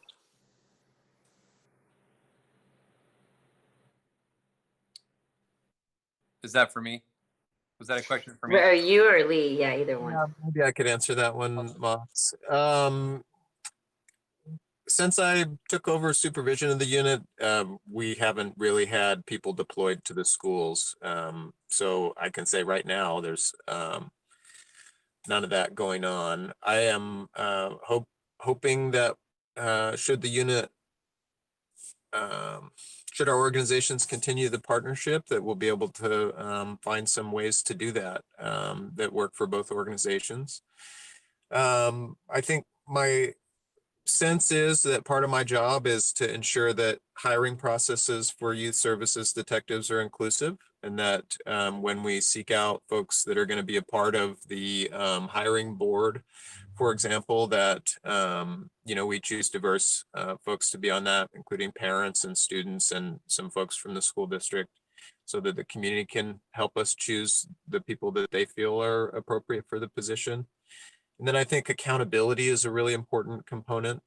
So I have to be, as the supervisor, I have to be accessible to the school administrators and to the community, so that if they do have concerns, they are aware of and feel comfortable, voicing those concerns and can know that their feedback will be heard and followed up on. And then I think, being open to and active about seeking out opportunities to increase our intercultural personhood as a team. I think that's something that I'm hopeful to do in my profession generally, and I think that the youth services unit is one of the best opportunities to do that, because we have the ability to work in a non-enforcement environment in close contact with our community partners. Hey, Lee, I think you sold yourself short. Will you talk a little bit about the event you put on, bringing students of color, community members of color, to the table. This was back in August, I believe. But to me, that's culturally responsive. It's some of the work you're doing to better the division and things like that. Hopefully you remember what I'm talking about. I don't. Okay. I, Mox, I can talk about a program within the city of Hillsboro's organization. The library every year puts on a Hillsboro Reads program. Is that what you're talking about, OJ? Probably not. nope. There were kids of color there. I was there because you asked community members to show up and of color to show up. Yes. Showed up and we had Yes, I do recall that. Sorry. So the police department reached out to some community partners within the school district. We work with an organization called Word is Bond in Portland that has been a great partnership, and just put a room full of folks for, I guess, what would be considered an engagement session, just to gather some open-ended feedback from our communities of color about what we could do better. And I think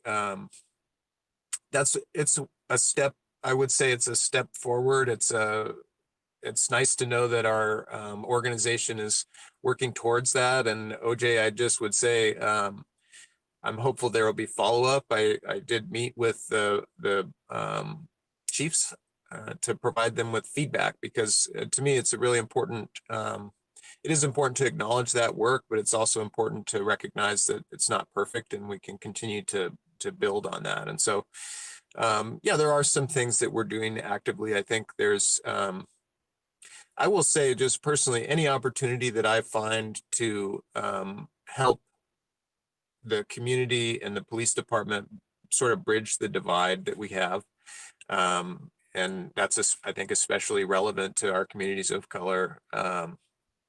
I jump on those, and I spend as much of my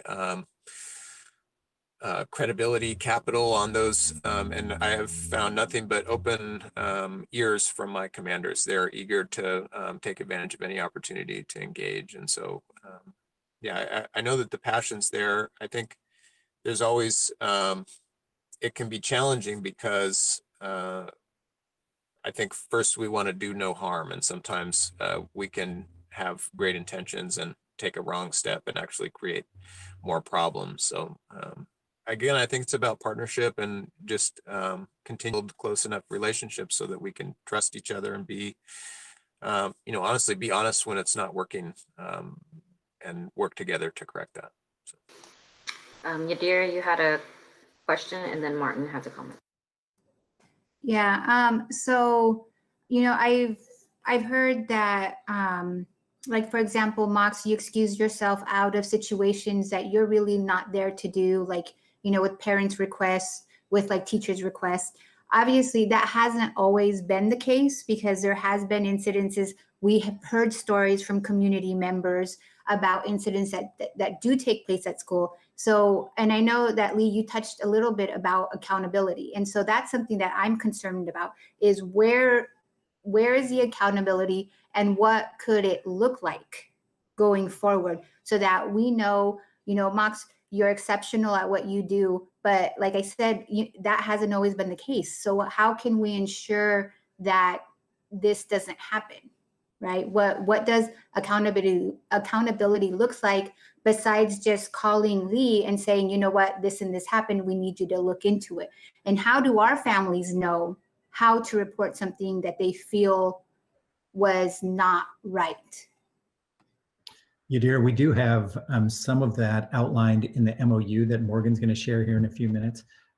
We don't, I can tell you right now, I don't think there's a piece on the parent reporting piece, so we would need to add something in about that. But Morgan will be going over some of the details, not only in how do we define responsibilities, but the accountability piece, and to Martin's point, how do we codify this in a way that makes it more predictable across the district. So we will have a little piece on that here in a few minutes. Yadira, I think the MOU is a great way to put it, make that commitment on paper. My sense is the real accountability comes through partnership and relationship. For example, if we make a great MOU and it articulates what the expectations and boundaries are, but we don't all follow those, that doesn't equal accountability. And so I think it's building trust over time, and it's providing a variety of pathways to say a complaint coming to me, or even maybe it's a complaint about me. There should be open channels of communication between our community and the people who are there to serve them. And I think it would be great to have a really specific mechanism that could work for anybody, but the foundation that allows that mechanism to work is really the relationships, and those are built over time. And so I would say, my main goal is to build that trust and credibility with the community by doing a good job of hearing consent and actually responding to them. And I'll be the first to acknowledge that, people who are not enfranchised don't always have their voices, ring out loudly in, government sector. And I think that's an unfortunate reality that I'm hopeful we can work together to correct. Martin. Thank you, Madam Chair. I was just listening to the conversation, and I was thinking about our parent advisory committees and the great work that the HSD has done in a very culturally specific way to be responsive and engaged is through our PACs. In fact, just preceding this conversation was our Native American PAC leader advising us, in how to be to do the right thing by our Native American community. And maybe there's a nexus there between our SRO program and our PACs in a way that we can ensure that we're succeeding on the scale that we need to. Thanks, Martin. I think just a question that I had, and something that I think has been highlighted multiple times when we have this conversation, is the fact that our students have a different experience with an SRO than they might do with a quote unquote regular street cop. And so when we're talking about students that have had past traumas or negative interactions in their communities with an officer, and then they come into the school and it's really difficult for us to say, oh, no, it's okay. This one's okay. It was a bad experience that you had, but this officer is okay. For us to have our kids kind of have that challenge of emotions and change that framework. I'm wondering what work that the SRO programs do, especially here in Hillsboro, can translate into our larger community, so that when our students if they're having a positive interaction with Mox or officers in our school, that they can rely that that's what they're going to encounter when they're out in our community. And so I kind of want to challenge that our kids, we don't just serve them between the hours of 8 and 3. They're also part of our larger community. And so for them to receive a different treatment is a disservice. I think that we should expect for them to be treated, like Mox would treat them in school. So I don't need conversations in your agency or department at large of how do we have that sense for our children in our community at large. Hey, Erica, this is Alex O. And I just wanted to jump in real quick on that comment, if I may. And I wanted to bring up a piece that the SROs do outside of the school day. Mox and many of the SROs participate in prevention programs and programs on breaks. In summer times, they host camps. And oftentimes those camps, I think, are a great opportunity for those kids to come into the police department and not only interact with Mox and some of these SROs, but it gives them that opportunity to come into the police department and to meet the uniformed police officers, to see different faces, to interact with them on a different level. And I think that is a huge part of the engagement piece of the youth services program that they do very, very well, and they do outside of school hours.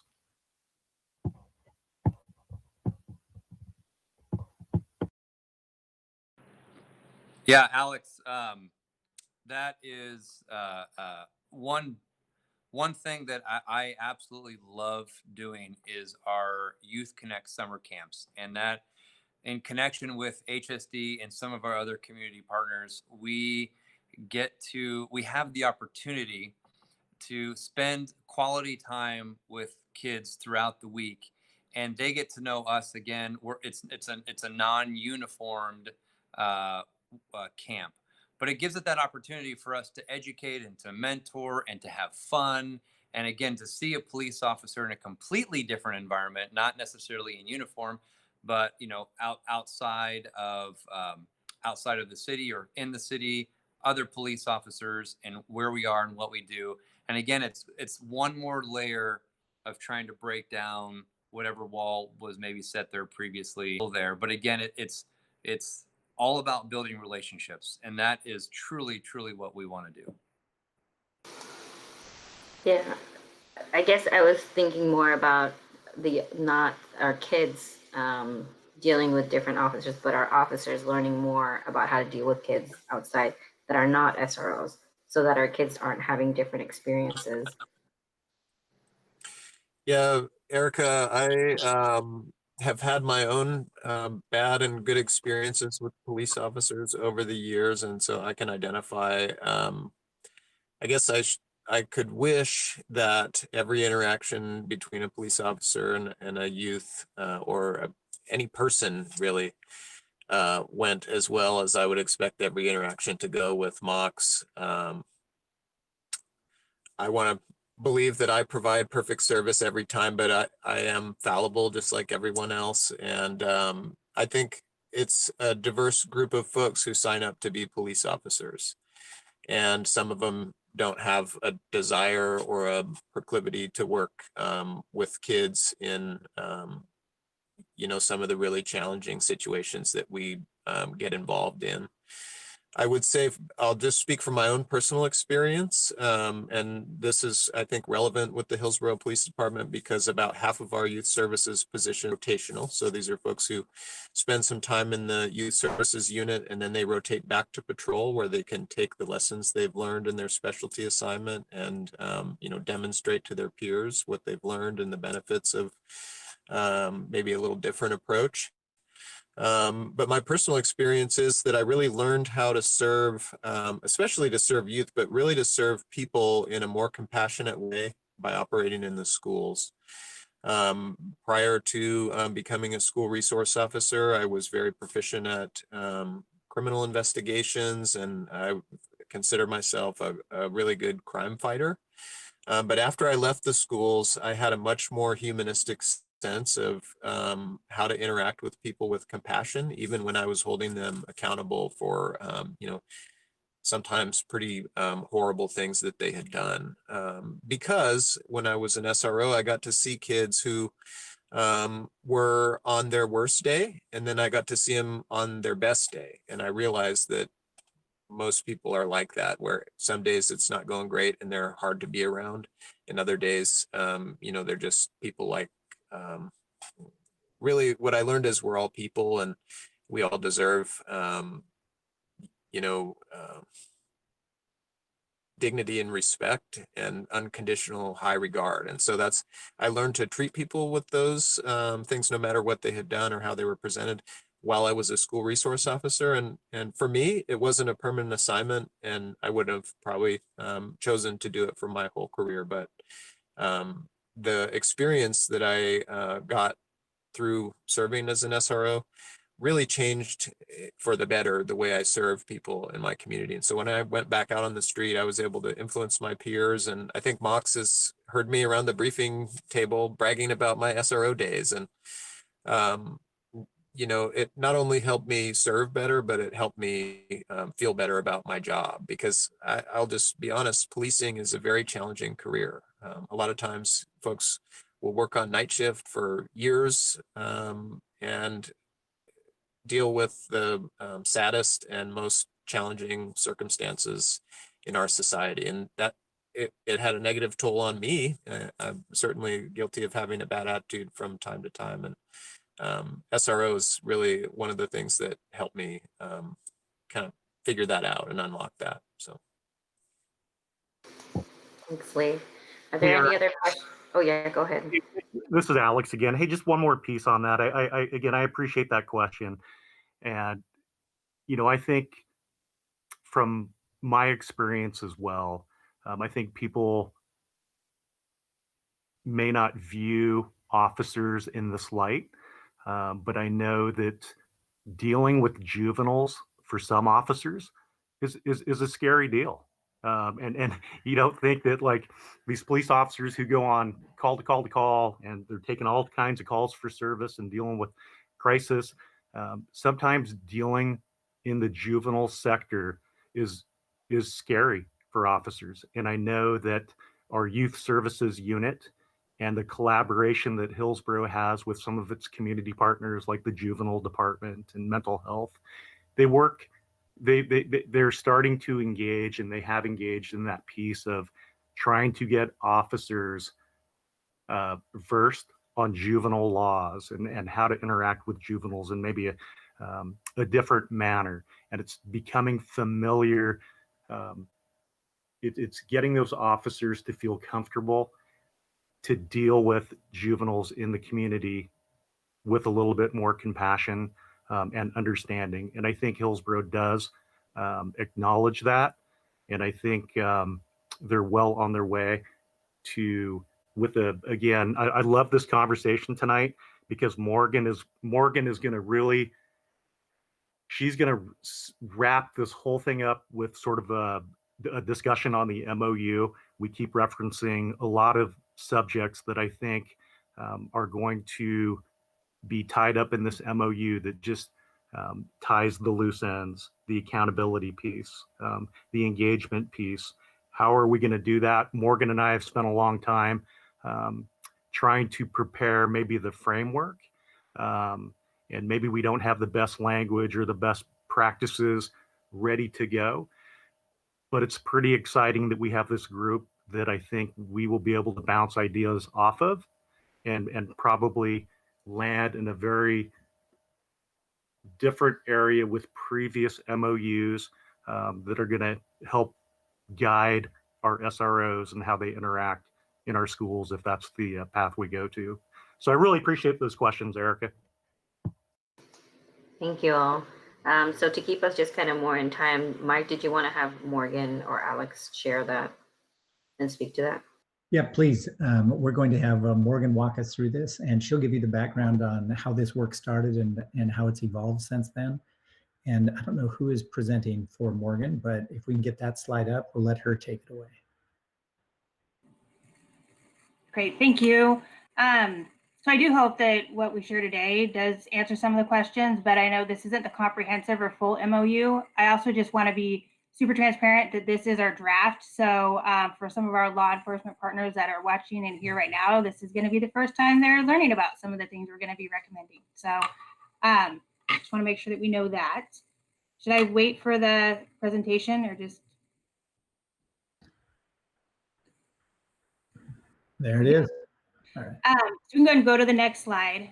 I didn't know what to intro this. As Mike mentioned, we are working with Georgetown University on this partnership, and this is something that Olga actually brought to us as an opportunity. And what it is Washington County Juvenile Department, Hillsboro School District, Beaverton School District, and Tiger Tualatin School District coming together to talk about how do we create systems to ensure that we have less kids being referred to the juvenile department.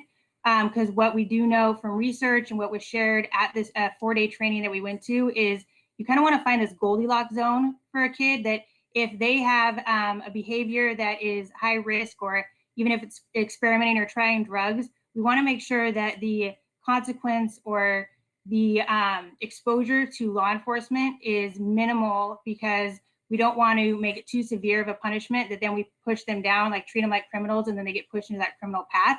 So what our first or original project is looking at our progressive discipline plan and response for drug and alcohol issues specifically, and how we can create a continuum of care and support so that our first call isn't a law enforcement response. Our SROs have been a partner in this process, though, and ensuring that we know what the rights are for students, we know what we can, expectations that we're setting out.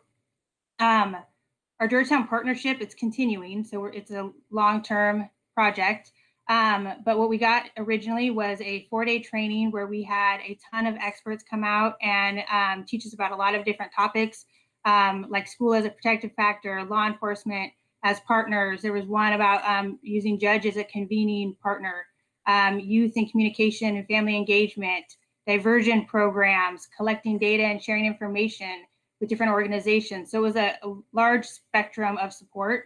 And then how this project is continuing is we meet monthly with all 4 partners and with experts from Georgetown to provide technical assistance from experts. And one of the key areas that we and Tiger Tualatin are seeking that expertise is around SROs and what are some best practices and what does research say about how we work with SROs and what that partnership could look like. So that's kind of the background of how we got here. Go to the next slide. NASRO, which is the National Association of SROs, has a very clear triad concept. And so that is ensuring that we look at SROs as a mentor, teacher, and law enforcement officer. So Mox and OJ talked a lot about the benefits of having an SRO as a mentor and what that can do for a community, what that can do for kids. Also as being a teacher and doing some different training programs. I know we've had just throughout law enforcement being a partner with schools, there's been a lot of different iterations of what that teaching would look like, from officer-friendly programs to the DARE program. My personal experience when I taught at Glencoe High School in health, I would ask Officer Rios to come in, and she would do lessons around consent and sexual assault prevention and reporting. And this is before Aaron's Law, but she would come in and do a great job of building relationships with kids. And one thing that would happen every year when I would do these lessons, and she would come in and do a presentation, and then we'd have multiple days of continuing to talk about those experiences and talk about like safety and how to stay safe. We would have kids report every year. And the fact that I really do believe that the fact that Adela had a relationship with kids did help them to feel comfortable with reporting. There's even instances where she would go to court with kids and be an ally and an advocate. And I think that's something that is really beneficial and speaks to the benefits of what could be lost if we don't have that SRO partnership. Just want to highlight that. And then obviously as a law enforcement officer, that's another part of their role. Next slide, please. So NASRA also has recommendations of what they believe will create the best, most well-rounded, most effective SRO program. And those are to make sure that we have a clear MOU, as we've discussed, that outlines when and how and if law enforcement will be involved in any type of school discipline aspects. From if they're going to be involved in consultation or if they're going to be brought in to speak to kids, what will that look like? Yeah, sorry, NASRO is the National Association of SROs, they're school resource officers. We also want to make sure, this was mentioned too, right, is making sure that we have a selection process that we all are comfortable with, that is responsive to communities. I think Lee's idea of having students and families and staff involved in that hiring process is huge. Like that would be impactful, and to make sure that we have the right match at our schools is going to be really beneficial if we continue to move down this path. Ensuring that there is specialized training for SROs. So what is it like to work in a school? What is your role when you're delivering lessons or teaching? How do you mentor youth, and what are appropriate boundaries? What's appropriate relationships? How do you build that relationship? Having on making sure that we that they understand anti-racist systems and how to create anti-racist systems, and then understand implicit bias, because as we know, implicit bias is something that we carry with us, and so being aware so that the response is adequate and is appropriate for our students and families. We want to make sure that we're emphasizing the non-law enforcement roles. So again, OJ and Mox spent a great amount of time talking about the non-law enforcement part of his job and that role. And it's really important, according to NASRO, and we'll get into our MOU and how this will kind of outline these, but it's important that we make sure that we see them as partners and part of a community and not as just a law enforcement officer that happens to work at our school. So making sure that we integrate them into our communities, which is another key that they have. So inviting them to our meetings, inviting them to staff development, having them be a part of celebrations, things like that. And then as we've all mentioned and talked about, is that having data and accountability for improvements, and then having a system so that we review that data. So not only collecting it, but also having a system, a process to review and to make decisions based on what that data says to us. And so that's another part that we want to make sure we have. All right, next slide, please. And Morgan, just a question on that, the training specifically on this recommendation, is that something that they would need to do on their own, that the district needs to provide? So I think it's both. And right now, Alex, correct me if I'm wrong, but all SROs, or I guess Mox, any of you, all SROs take a specialized training course for SROs and for working in schools. And that's something that we would ask, and we have actually written in the MOU, is that they would complete a specially designed training course by the end of their first year. And then in addition to that, we would also, because they're part of our community, would offer the same training opportunities to them that we offer to our certified teachers. So safe schools training, staff development, and professional development during academic seminar. So it would be a partnership of ensuring that they have a responsibility of training, we have a responsibility of training and ensuring that they know what we do and who we are in Hillsboro School District and how we interact with kids and families. Does that answer your question? Yeah, I was thinking of that implicit bias and anti-racist institutions. And so I don't know if that's, I think we do some of it in-house as a district so that they would participate just in our training. They would. And then also other county agencies are providing additional training. So I sit on the Substance Abuse Prevention Committee, and we did specialized training on implicit bias as a county. And Brian Wilbur, who was the sergeant at the time, he attended that training. So it would also be making sure that we share opportunities so that we're as a community together. Okay. So what I have, just want to make sure we read this correctly. The two bullets are straight from our MOU, and then the top is what the recommendation is from NASRO. So the being involved in school discipline, we are explicitly saying SROs are not involved in school discipline. They shouldn't be involved in responding to violations of the code of conduct. That should be handled by school faculty, the staff, or administrators, but not SROs. And then we also want to make sure that they don't feel obligated to intervene on any of violations to student code of conduct and handbook unless it is a health or safety or security issue, right? So if there's a fist fight, they're not going to just walk by, but they don't need to question every kid they see in the hall and ask for a hall pass, right? That's something we would talk about in school. Next slide. We want to make sure that, again, the selection process. So I can't wait to go change this in our MOU because Lee sounded like he was more committed to having even more people involved. So I think that's great. So originally we were just asking to have one administrator involved, but it sounds like we can also update the MOU to include a student, parent, staff members. And then the criteria we're asking for is a college degree or college coursework, experience as a police officer, and then a commitment to students and community well-being and successful performance. And that college and degree coursework is important to us because we are an educational institution. So that is what's required to become a police officer. But because you are an example and a role model in a school, we really think it's important that our SROs are able to articulate what does it take to get to that level? What is it like to enter into college? What is it like to apply? And can have those conversations with kids. We also want, again, this is the training piece. So ensuring that they have their national training model. And then I apologize, I updated the slides, but I think I said I'm a little bit late because this isn't laid out. But what we have is like our safe schools training, which is our suicide prevention, intervention, postvention. We want to make sure that they're trained on working with students that are experiencing homelessness, data safety and integrity. There's also training on that we have that's implicit bias training that we actually can offer through safe schools. So it's voluntary modules, but we could add to our MOU that they will take, like one of our training modules is ensuring school is safe and inclusive for transgender youth. There's also a Safe Schools module on implicit bias that we could add in. They're about 14 minutes each. That could be first steps. So those are things we can take into account.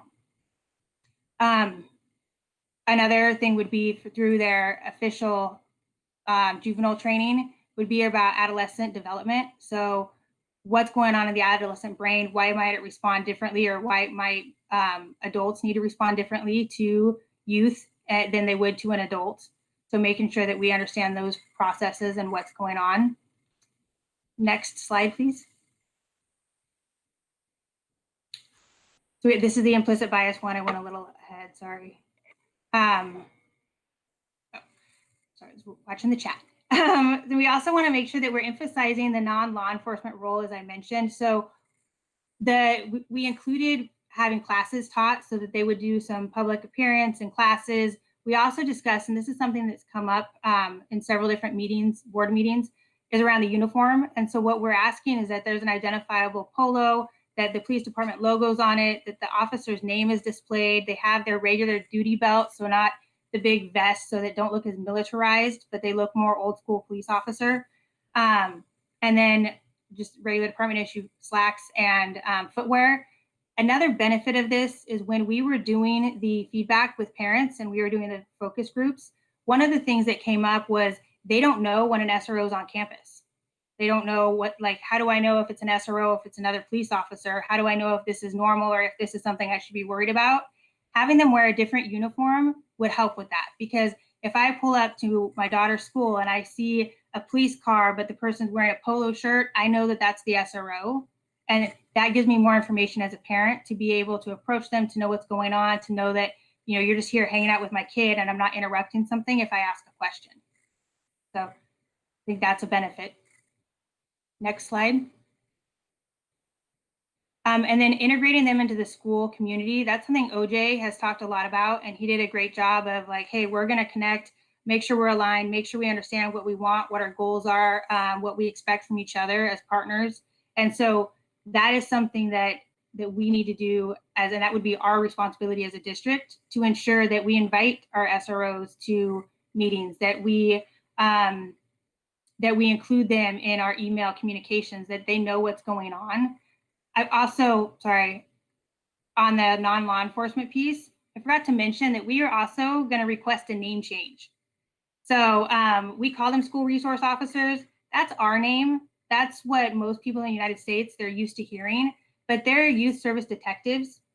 And so we would like to call them youth service advocates and our youth advocates, because that's what the role we would like them to play, is advocating for our youth, supporting our youth, and honoring the fact that they're youth service detectives or officers, so that we can be true to their name and true to the response that they provide. And then the last piece is our accountability for improvement. So we want our SROs to submit a monthly activity report.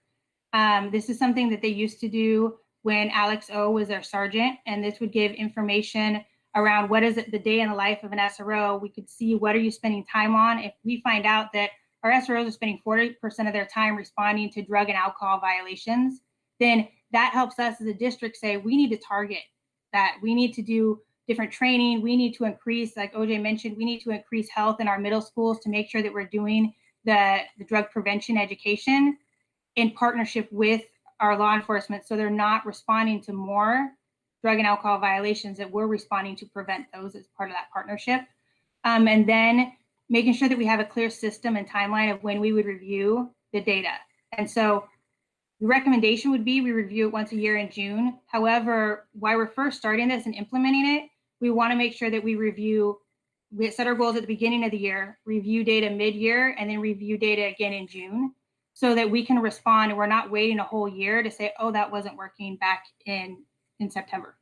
So we want to make sure that we have that communication and ability to move forward. And the transparency with data, I think Lee mentioned that too, that trust and transfer over time is part of that accountability, and making sure that we're all meeting our goals and our expectations as part of this MOU.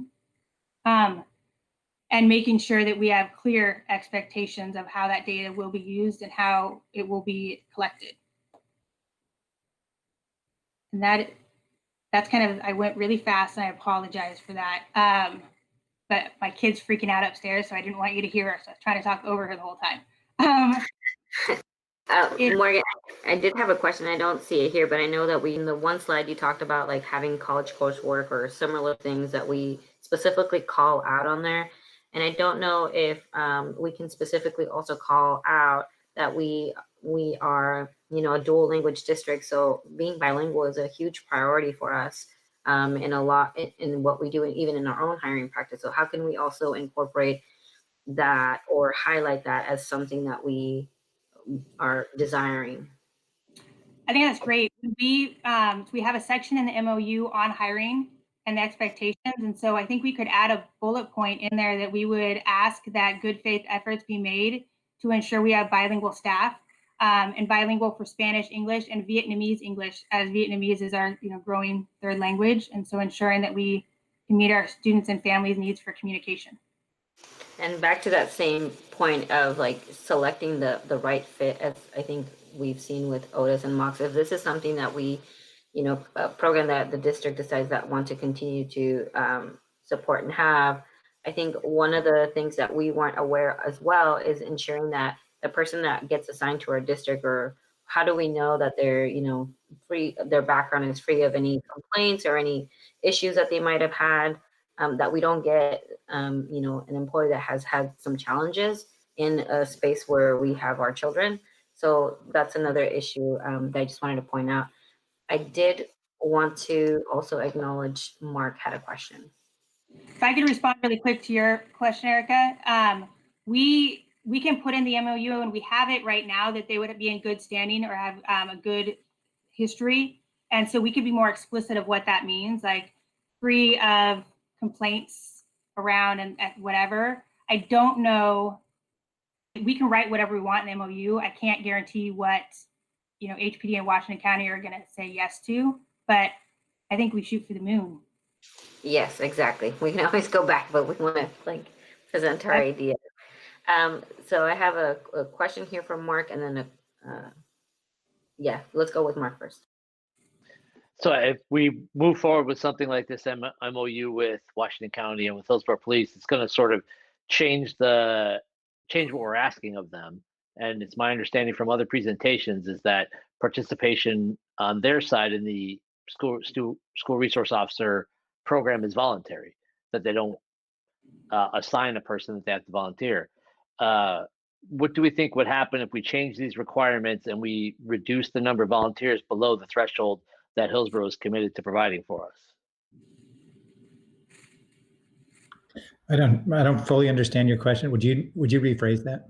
So if we change the requirements that we're asking for, if we move forward with an MOU like this, and police officers who may have volunteered for the program go, yeah, that's not really my thing, and they don't. So if we don't have enough, if it's a voluntary program, would they end up having to draft or assign the SRO role to people who might not want it in order to meet their obligation? I think that's a question that I would have to ask some of the law enforcement leadership and when we meet next. But what has been described to us currently is that there are many more applicants than actually get selected. So it's a desired assignment to the experience that they currently get.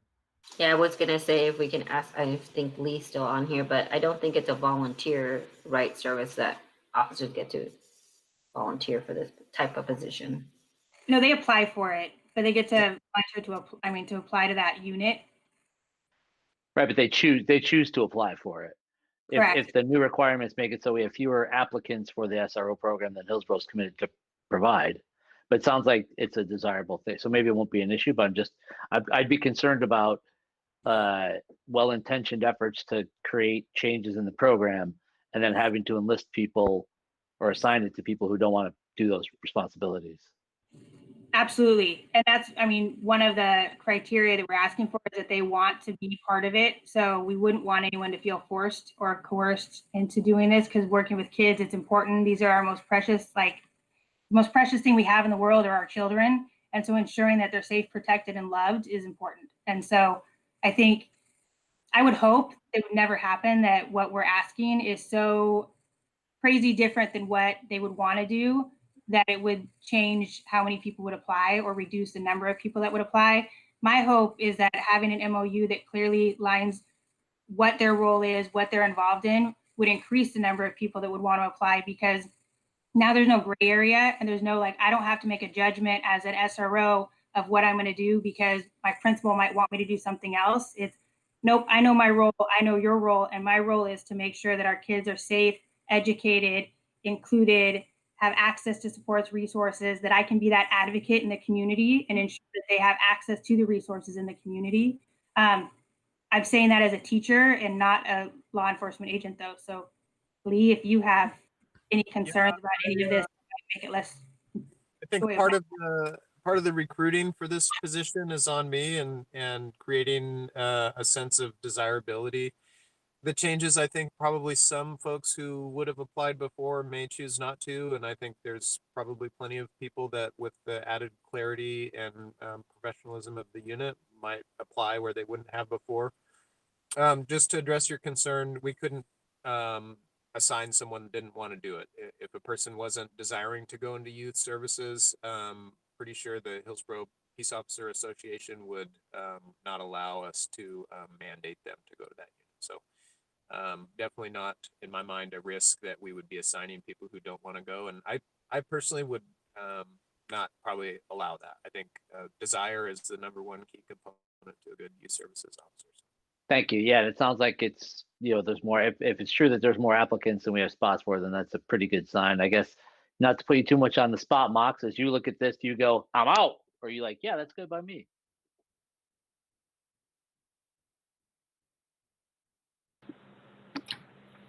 Yeah, no, I mean, I am, I'm definitely not out.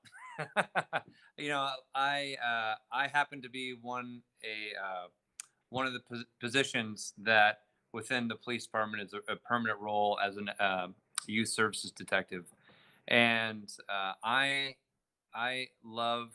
good with change, and I want to get back to rocking and rolling and see those kids and keep moving forward. So yeah, I hope that answers that.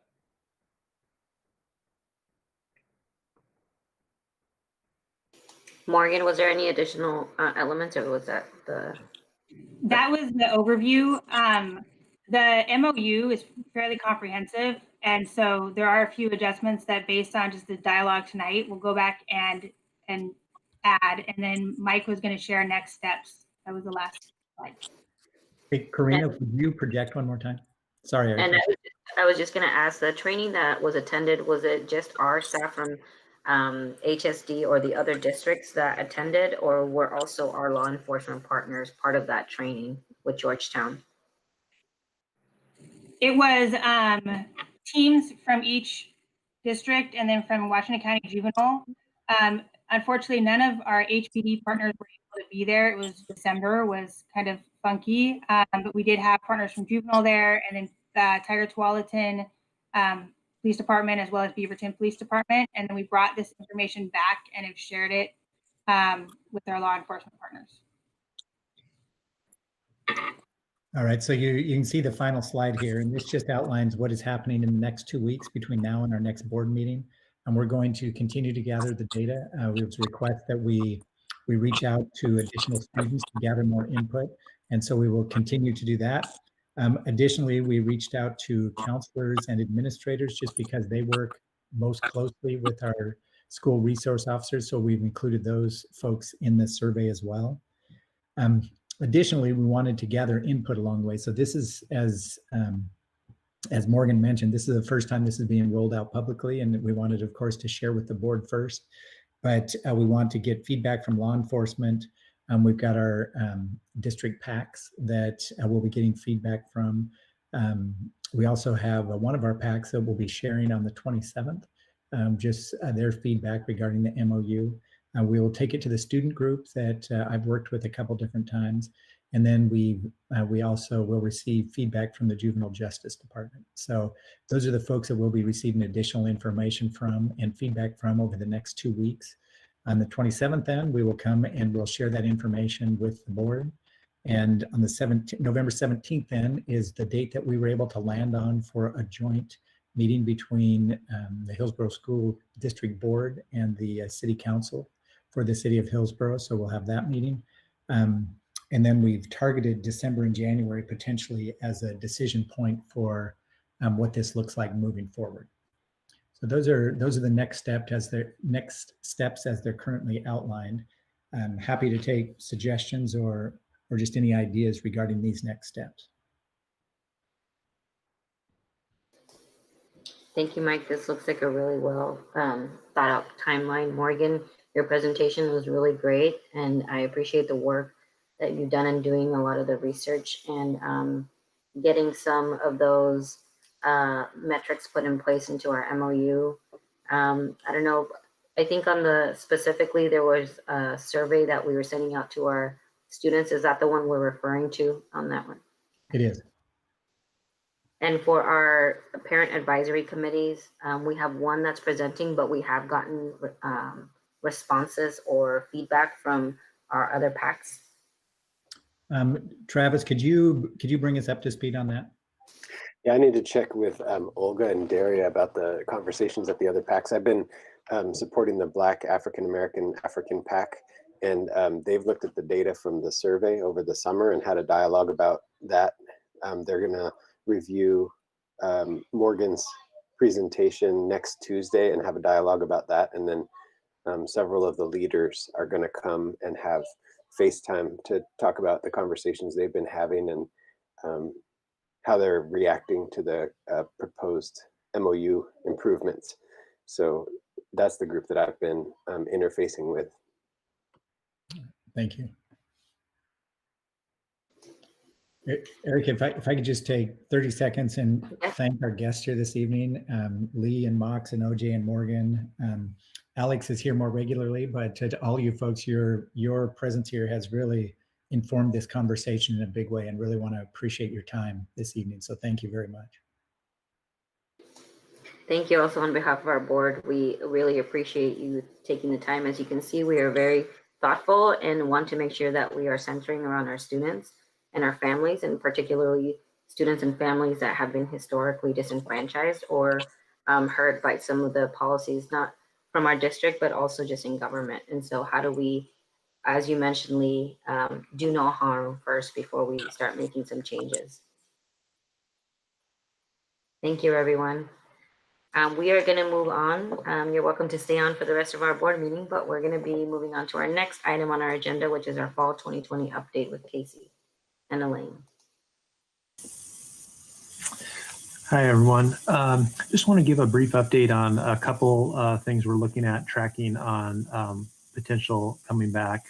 And I'll let Elaine talk about some of the limited in-person opportunities that we're working on. But I wanted to briefly update the board on athletics and activity, the potential for some return to activity that we're working on. Going back to back in August, I think everybody was made aware that the Oregon School Activity Association had established new seasons of play, and that first play date coming up towards the end of December.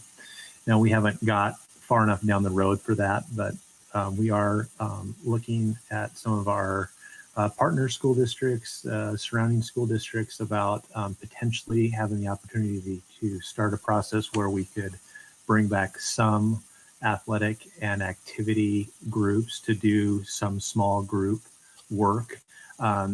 We want to tie that in concert with potentially our limited in-person instruction coming back here after the first part of November. So we're developing some safety plans and some things that we would be able to potentially allow some outdoor activity coming back on our campuses at the high school level.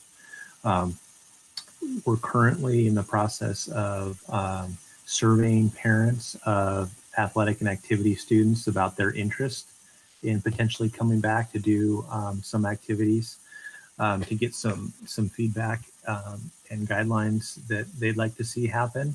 And then from that, we're kind of updating our plans that we had in our summer that we had hoped to put in place in the summer.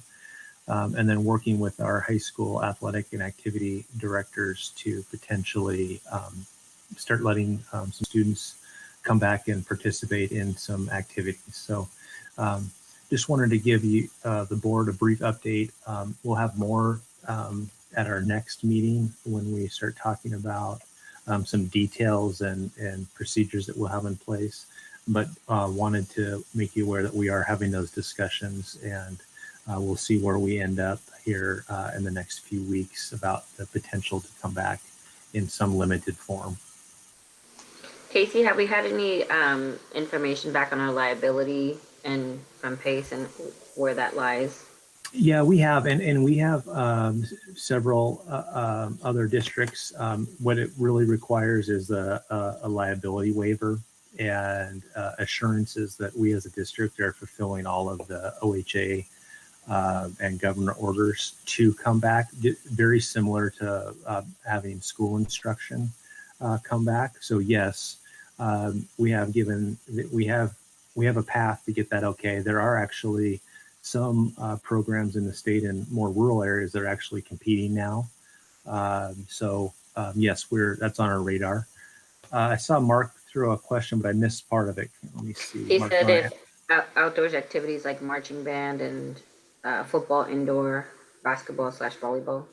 So we're looking at a phased approach. So right now the first phase we're looking at is outdoor activities. So yes, that would be activities like band, potentially could be marching band, could be things like certain sports. Now there's a distinction about actually practicing sports and what that is. We're more on the activity related. So, getting kids in shape and potentially doing stuff. There's specific guidelines that the state has put out about how they classify a sport as being full contact or limited contact or no contact. So it wouldn't be something at this point in time where we're looking at, we're going to, turn the football folks loose and they're going to start having practice. It's more of that initial stage of getting groups back together to start having some physical activity. And then our hope is we'll be in that phase for a little while. And then our intent is go down the road a little bit further and maybe we get some of our indoor facilities open and then keep moving forward. Jackie has a question. Okay. Are we waiting for any guidance from OSAA, or are we still, this is something that each district decides on their own? Yeah, this is still something that each district decides on their own. The OSA, we're considered what they call season 1 right now, which really leaves a lot of the discretion up to individual school districts and local counties. The first competitive OSA season right now isn't scheduled to begin until December 28th. So we're looking at this as in preparation for that time frame.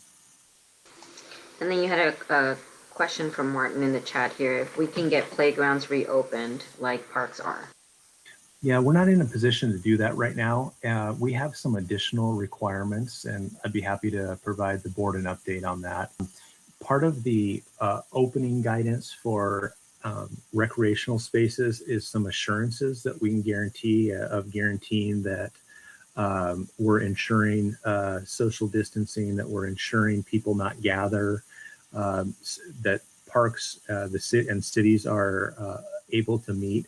We're not in a position right now to meet those requirements to reopen those spaces based on the Ready School Safe Learner section and also the guidance from Governor Brown that was recently updated October 2nd about opening outdoor spaces. So we're not in a position to do that at this time.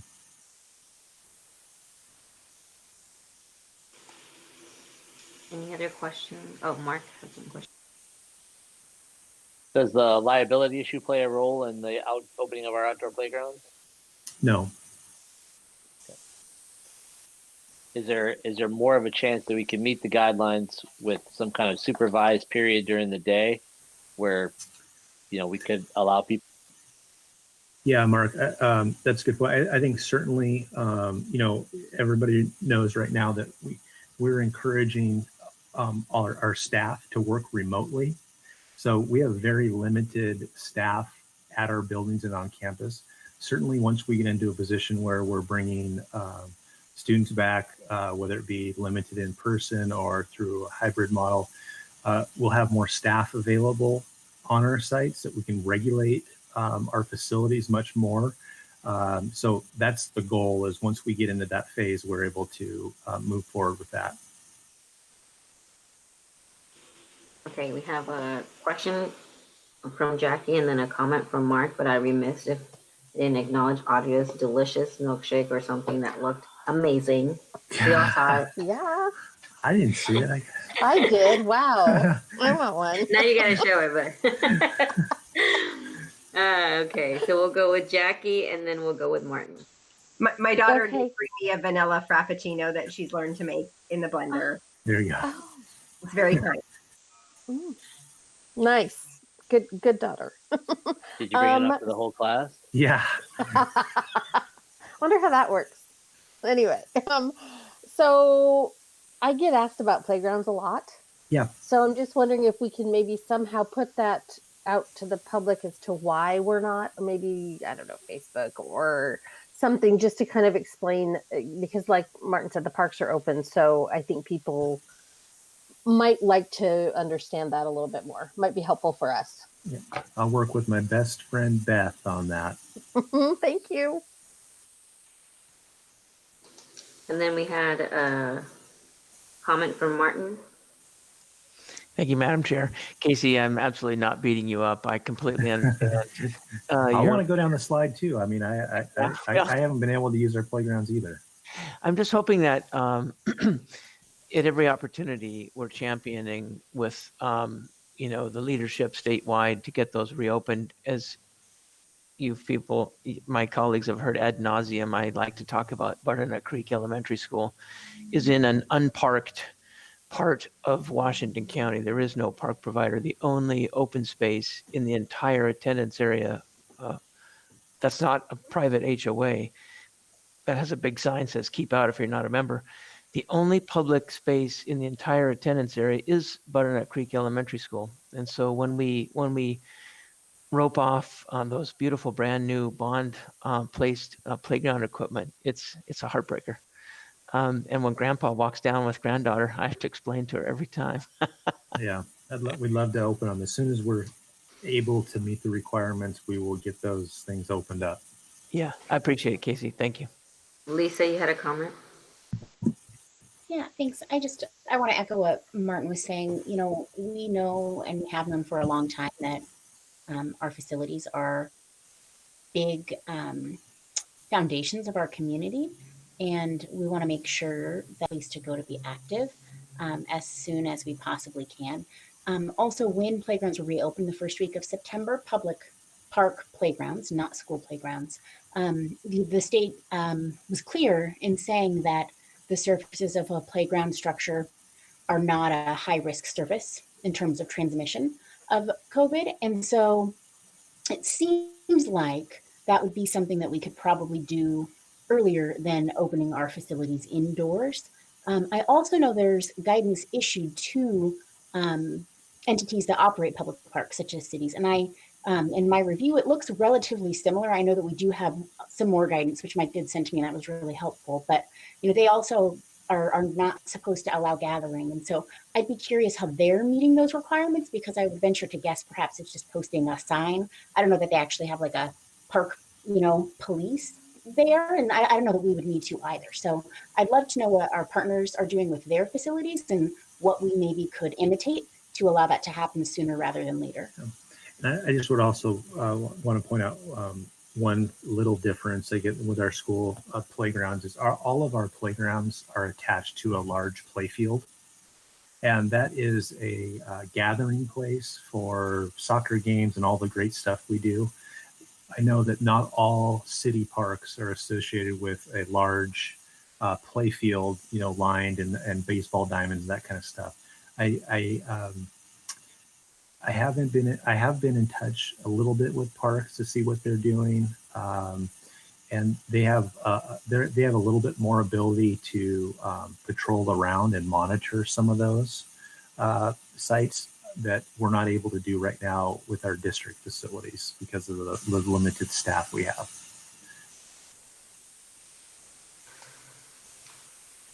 I think maybe I do think though we can follow up and see, we can take a closer look at that guidance and see how that meshes with the guidance that goes out to cities. I do think ours is more restrictive. But let us take a look at that. I understand the goal of everybody to get this open as soon as possible. We also don't want to be in a situation where we're violating the guidance. We've been pretty good about following that, and that of course is our goal. But we'll take a look at that and get back to you on that. The other thing that we can do is check in with other school districts. I'm not aware of other districts that have their playgrounds open, but if there are some in this area, we can find out what they're doing there. I have checked in, Mike, with just a couple of school districts, not directly tied to us, but they're also seeing an uptick in cases. Now, whether that's because of the opening of their facilities or not, I can't comment on. I don't know the answer, but there have been an uptake in certain communities where they've opened things up sooner about COVID cases.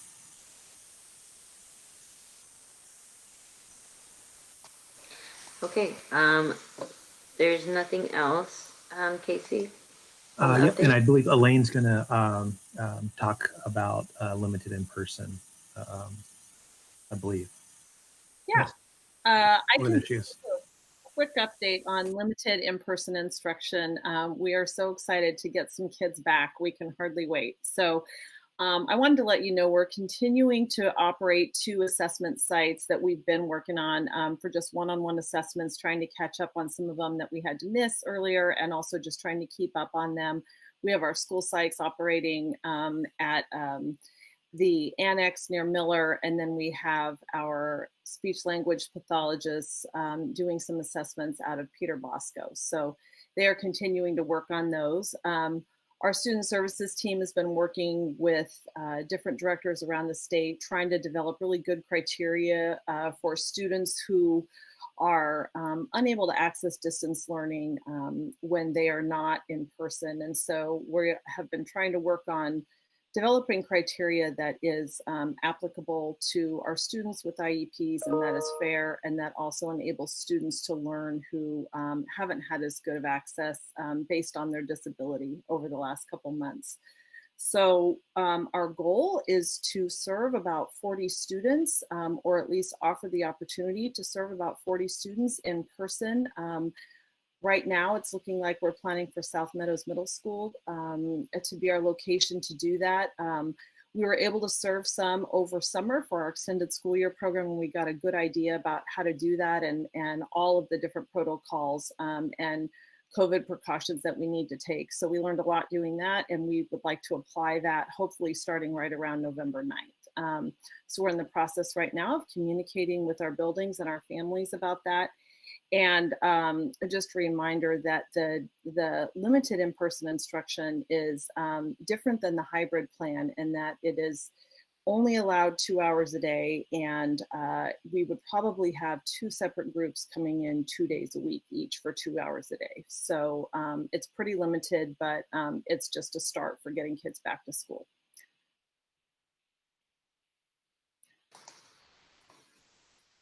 Thank you, Elaine. We're excited. Yeah. It's happy news. Any questions, board members? I don't see anything. There's a question from Mark. Elaine, if this is for sure, or are we just considering it at this point? We definitely will be bringing some students back for sure. The question is how many. The 40 is not for sure. It could be less. We know from our summer experience that some families who we offer this option to will probably choose not to send their students, so maybe less. Thanks, Elaine. Mm-hmm. Thank you. Do we have anything else on the fall 2020? No? Okay, so we're moving to our next item, which is recognitions and proclamations. I believe we have 2 recognitions and proclamations, and we'll start with our first one, which I believe is Martin, and then we'll have Lisa do the second one. Thank you, Madam Chair. I'm going to read a proclamation about Safe Schools Week. Very timely, very appropriate. Proclamation. The Hillsboro School District recognizes that a week in October has been designated to increase awareness of the importance of safe schools and that it is critical for schools and communities to work together to ensure that our children are safe from harm and able to thrive in their academic environment. The Hillsboro School District knows that excellence in education is dependent on safe, secure, and peaceful school settings. The Hillsboro School District recognizes that all children deserve to learn in an environment where they feel safe and free from harm. The Hillsboro School District encourages schools, communities, and organizations to work together to stop bullying and cyberbullying and put an end to hatred and racism by increasing awareness of the prevalence and impact of all forms of bullying on children of all ages. The Hillsboro School District believes that it is important to focus public attention on school safety and identify, develop, and promote answers to these critical issues. And the Board of Directors of the Hillsboro School District do hereby proclaim the week of October 17th through the 23rd, 2020 be Safe Schools Week. We urge all community members to join us in recognizing that we must work together to make our schools safe, secure, and peaceful places for learning, teaching, and working. Thank you, Madam Chair. Thank you, Martin. Lisa, you're up. Okay. So our second proclamation is about principals. Principals Month. Here we go. Proclamation. The Hillsboro School District recognizes that principals and assistant principals work tirelessly each day as visionaries, assessment experts, community builders, public relations experts, budget analysts, facility managers, special programs administrators, and guardians of various legal, contractual, and policy mandates and initiatives.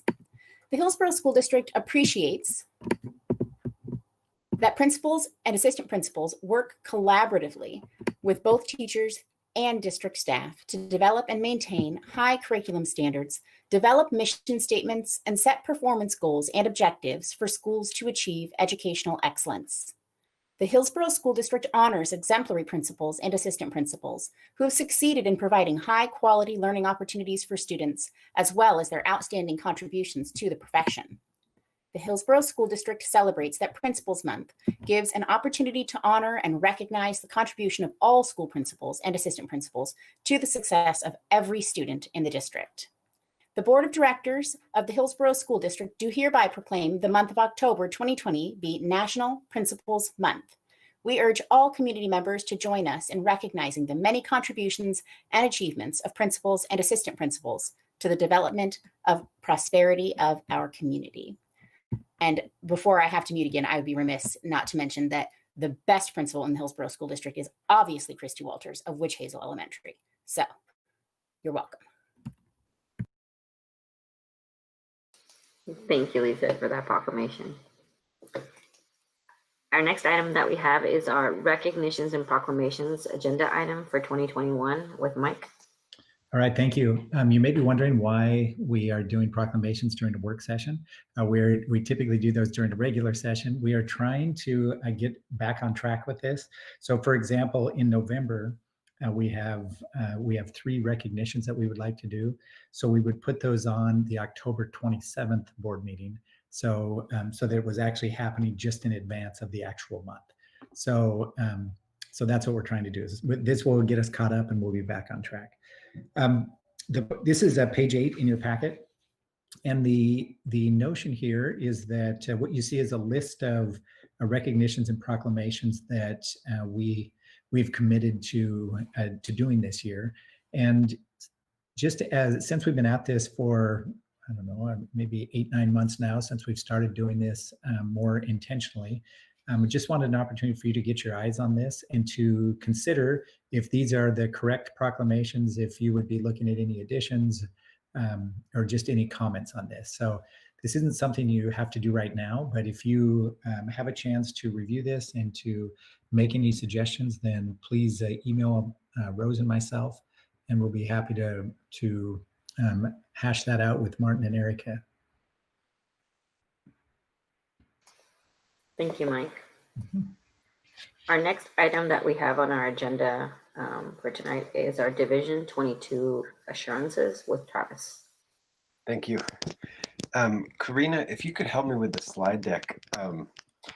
Everybody, I included the slides from the Oregon Department of Education because they've made some changes on the requirements for Division 22 in light of COVID-19. And I just thought they did a really nice job of saying why Division 22, what does this represent for the state and districts? And so it's just a resource for you. I'm not going to talk about each slide, but Karina, if you could fast forward to slide number 4. What they've done is just one backwards, please. They've streamlined all the Division 22 assurances down to, I think, 17. And this is a list of the assurances that they required for us to report about last school year, which was massively disrupted. And so the Oregon State Board of Education made a move to change the requirement for us. So keep going to the next one. They've also changed the date. Normally I would be telling you this stuff in January, looking at posting it in February, but they've made the change to ask districts to post this information in November. Keep going, please, Corina. One more. And this table shows a nice breakup of, normally our team gets together and reviews 54 standards, which are connected to 54 different statutes. This year we're looking at 17. And so I just wanted the board to be privy to the information that we're in compliance with all of these 17 areas. The one that we report on usually is obviously the curriculum one, which we discuss each year, and that wasn't required to be reported on for last year. We'll continue to work on that. I'm happy to answer any questions at this point. You have access to both a post on our internet site and this presentation, and I'm happy to answer any questions anytime you have them regarding laws in Division 22. Thank you.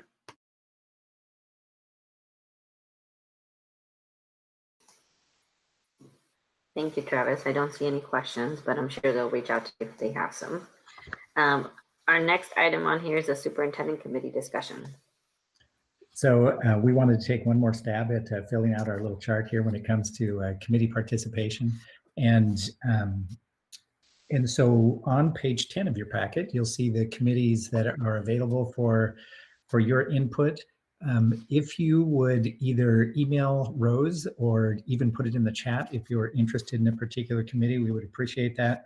If there are committees that don't get people signing up for those, then we will find other ways to get you the information. I don't want you to feel like you're being strong-armed into signing up for committees. That's not the intent. The intent really is to get your feedback. And like I said, if there are committees that don't get people signing up, then we'll find other ways to get your input and to provide you information on those.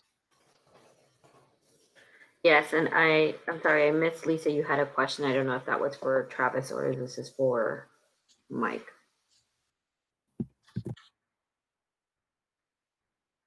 Meeting. Did it work this time? Sorry. No, it's my internet's decided to be slow, I think, and so it was delayed. My question was for Travis.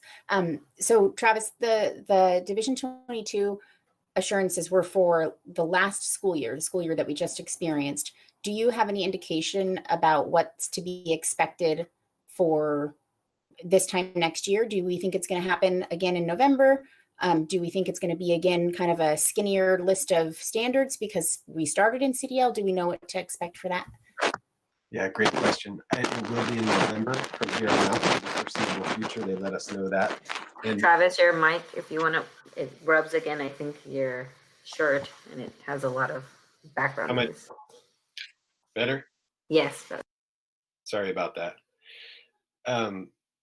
They have not yet issued any relief from meeting all the 54 categories for this school year that would be reported in next November. So we'll stay tuned to figure that out. Like, we're supposed to meet all the instructional requirements, all the hours, etc. So we're planning to do that.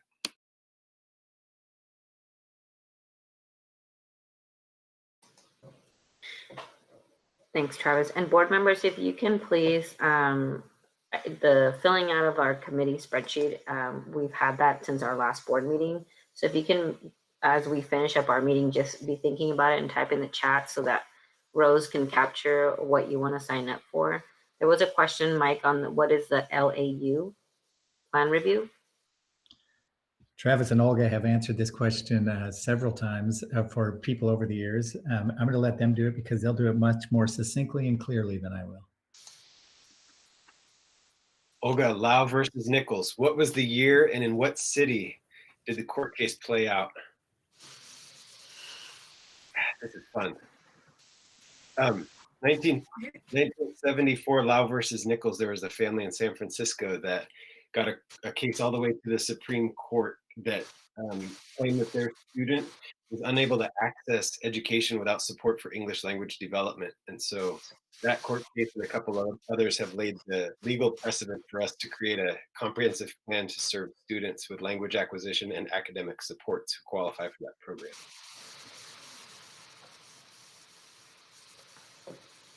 Travis has it memorized.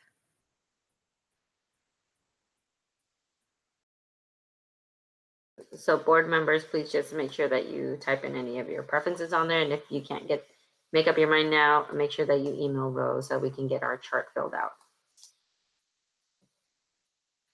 And I'll move over to our next item on our agenda item, which is American Education Week planning with Beth. So the week of November 16th is American Education Week. And as you know, in the past, the board has been gracious enough to help put together baskets of apples to be delivered to every school and district building, and to hand sign little appreciation cards or notes. It's been a little bit different over the years, depending on what the board has decided they'd like to do. But this year, with us being in comprehensive distance learning, that kind of throws a wrench in those plans, and delivering baskets of apples may not be the best approach. So just wanted to open it up to you all to see if you had any thoughts or ideas about what you might be interested in. I know for back to school, obviously, we helped you put together a video message, and weren't sure if you'd like to do something similar for American Education Week. And if so, would you want to do something similar and have like an actual video? There are other products that can be used. Travis is a big fan of something called Flipgrid. Is that right? Flipgrid? Where the link goes out to each individual, and then you have the capability of recording yourself, and it's your own little video, and they just run in succession. That would be an option. You know, adopting certain schools and maybe sending notes could be something that could be done. You know, we don't want you getting barraged by a bunch of staff emails necessarily, but so just maybe take a couple minutes here, see if anybody has ideas they'd like to discuss. Martin, you had a comment? Thank you, Madam Chair.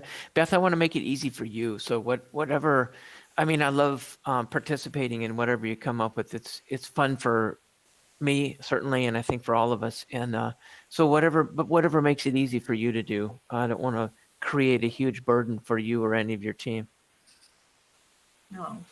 Well, that's very kind, but we're the facilitators on this one. So we want to help you guys do what you feel would be meaningful coming from the board. So I definitely think we want to do something meaningful, especially for this being such just a roller coaster of a year for a lot of us. And I think, I mean, I'm just thinking about how, especially when our students are graduating, we try to make something that kind of, you know, highlighted all the effort and the sacrifices that have been going on this year. And so I know that, like for them, we kind of got a little sign that they got to see, which was like class of 2020. I don't know if there's maybe something that we can get that's more like a recognition or like for all the work that they've done, that's a little bit, you know, more meaningful than, and that illustrates, even though we can't physically go and do our hard work of putting all the baskets together, but we want to illustrate that. So I'm just thinking and opening to other suggestions from our board members of what may be thoughtful and meaningful, especially for this year.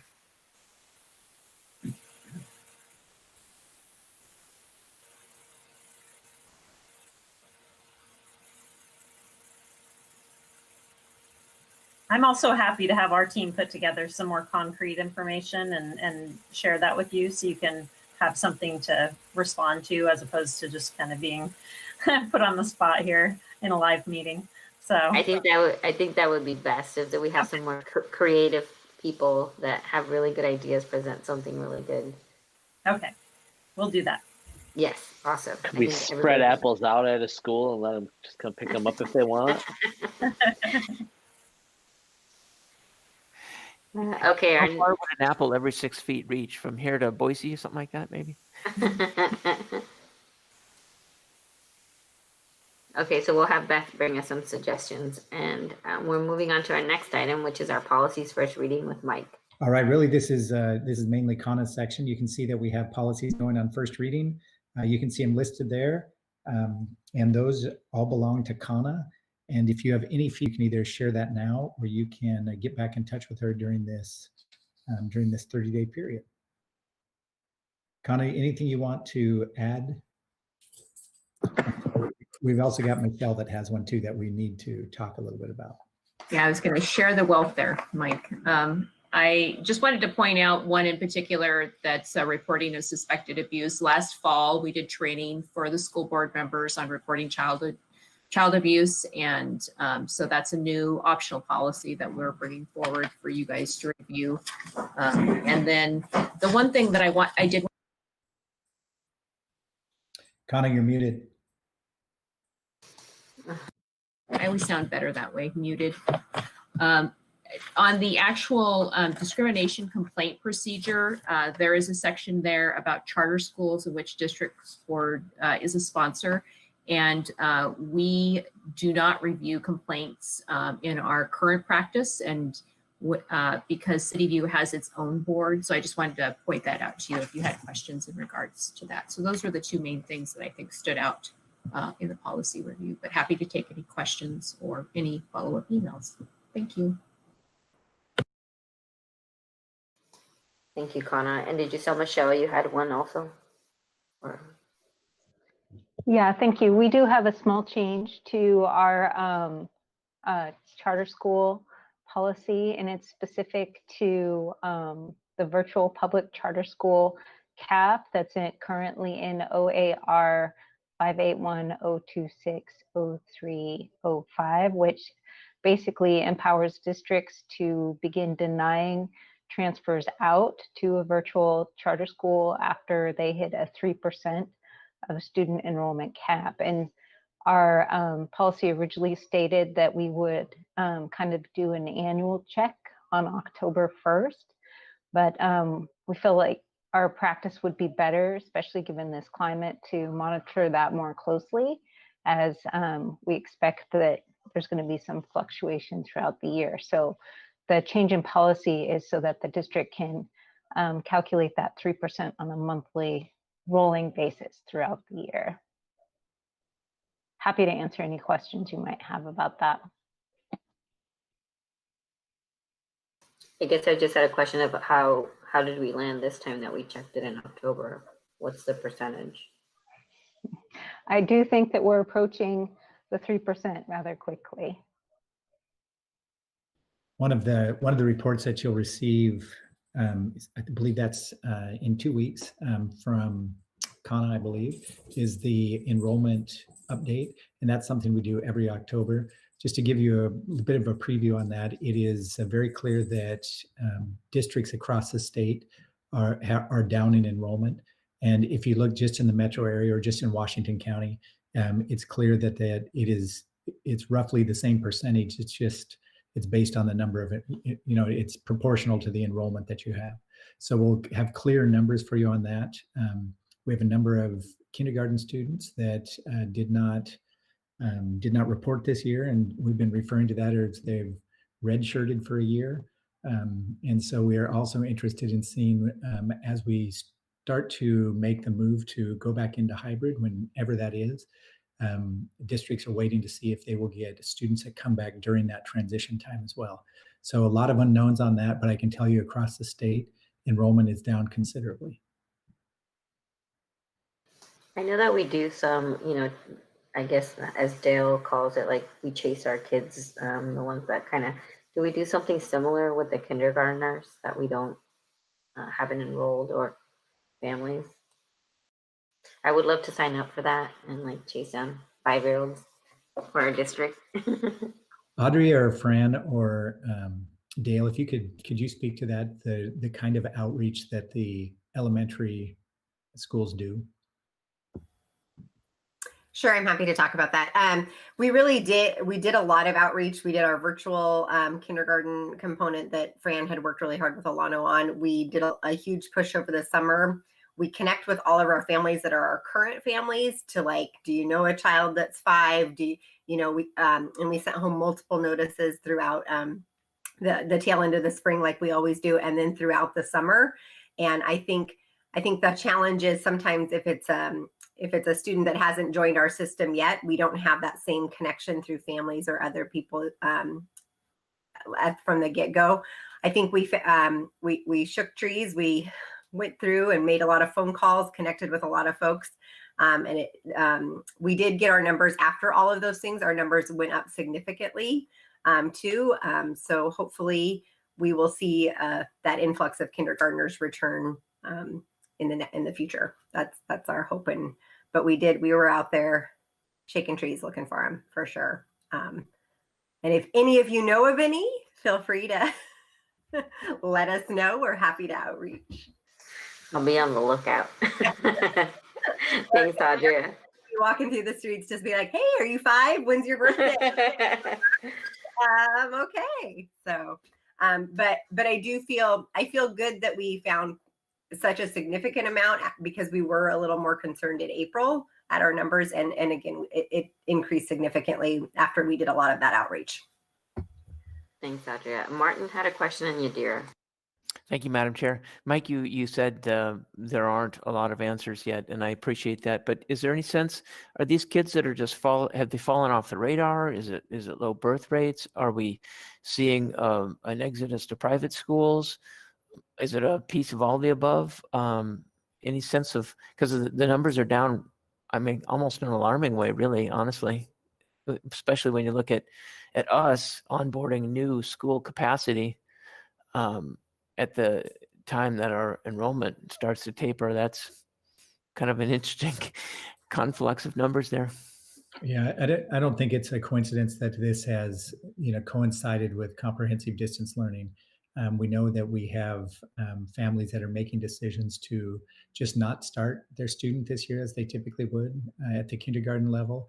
And we've got a couple hundred, I'm forgetting the number, I want to say 250 kids down in kindergarten alone.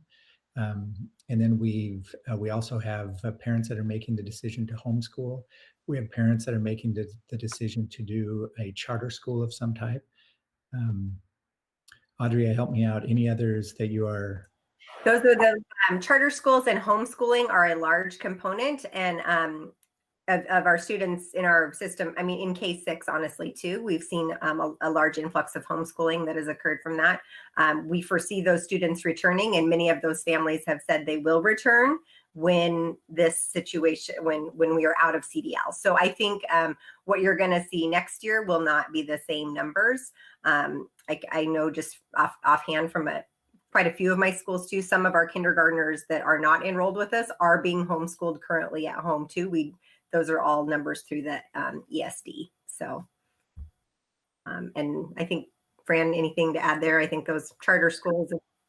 The main one is a lot of charter schools. We have some of our schools that are opting to go to religious affiliated schools, but have promised the moment we open up for hybrid, they're back.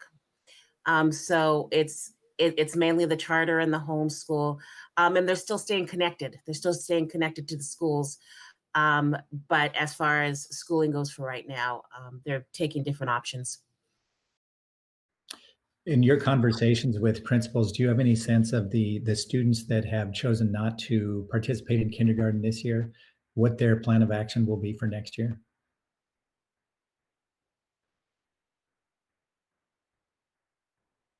And if not, we can talk about that at the end of October. Really wish I have more information about that. I think we'd have to kind of dive into it a little bit more because we'd have to pull the list from like the ESD to see who's registered for homeschool and where they landed for charter, which is a little different if they've gone to like a Baker City or an Oregon connection. So, but we can definitely dive into that a little bit more with our principals and find out more. Thank you. Yadira had a question as well. No, I think it was mostly answered with what you guys were talking about, just because I know that, you know, from just talking to people, some people were able to enroll for kindergarten at their daycares. Like a lot of daycares are offering just kindergarten in person. So I know that they were choosing that. And then I don't know if did we take time to explain to parents the difference between like homeschooling and distant learning?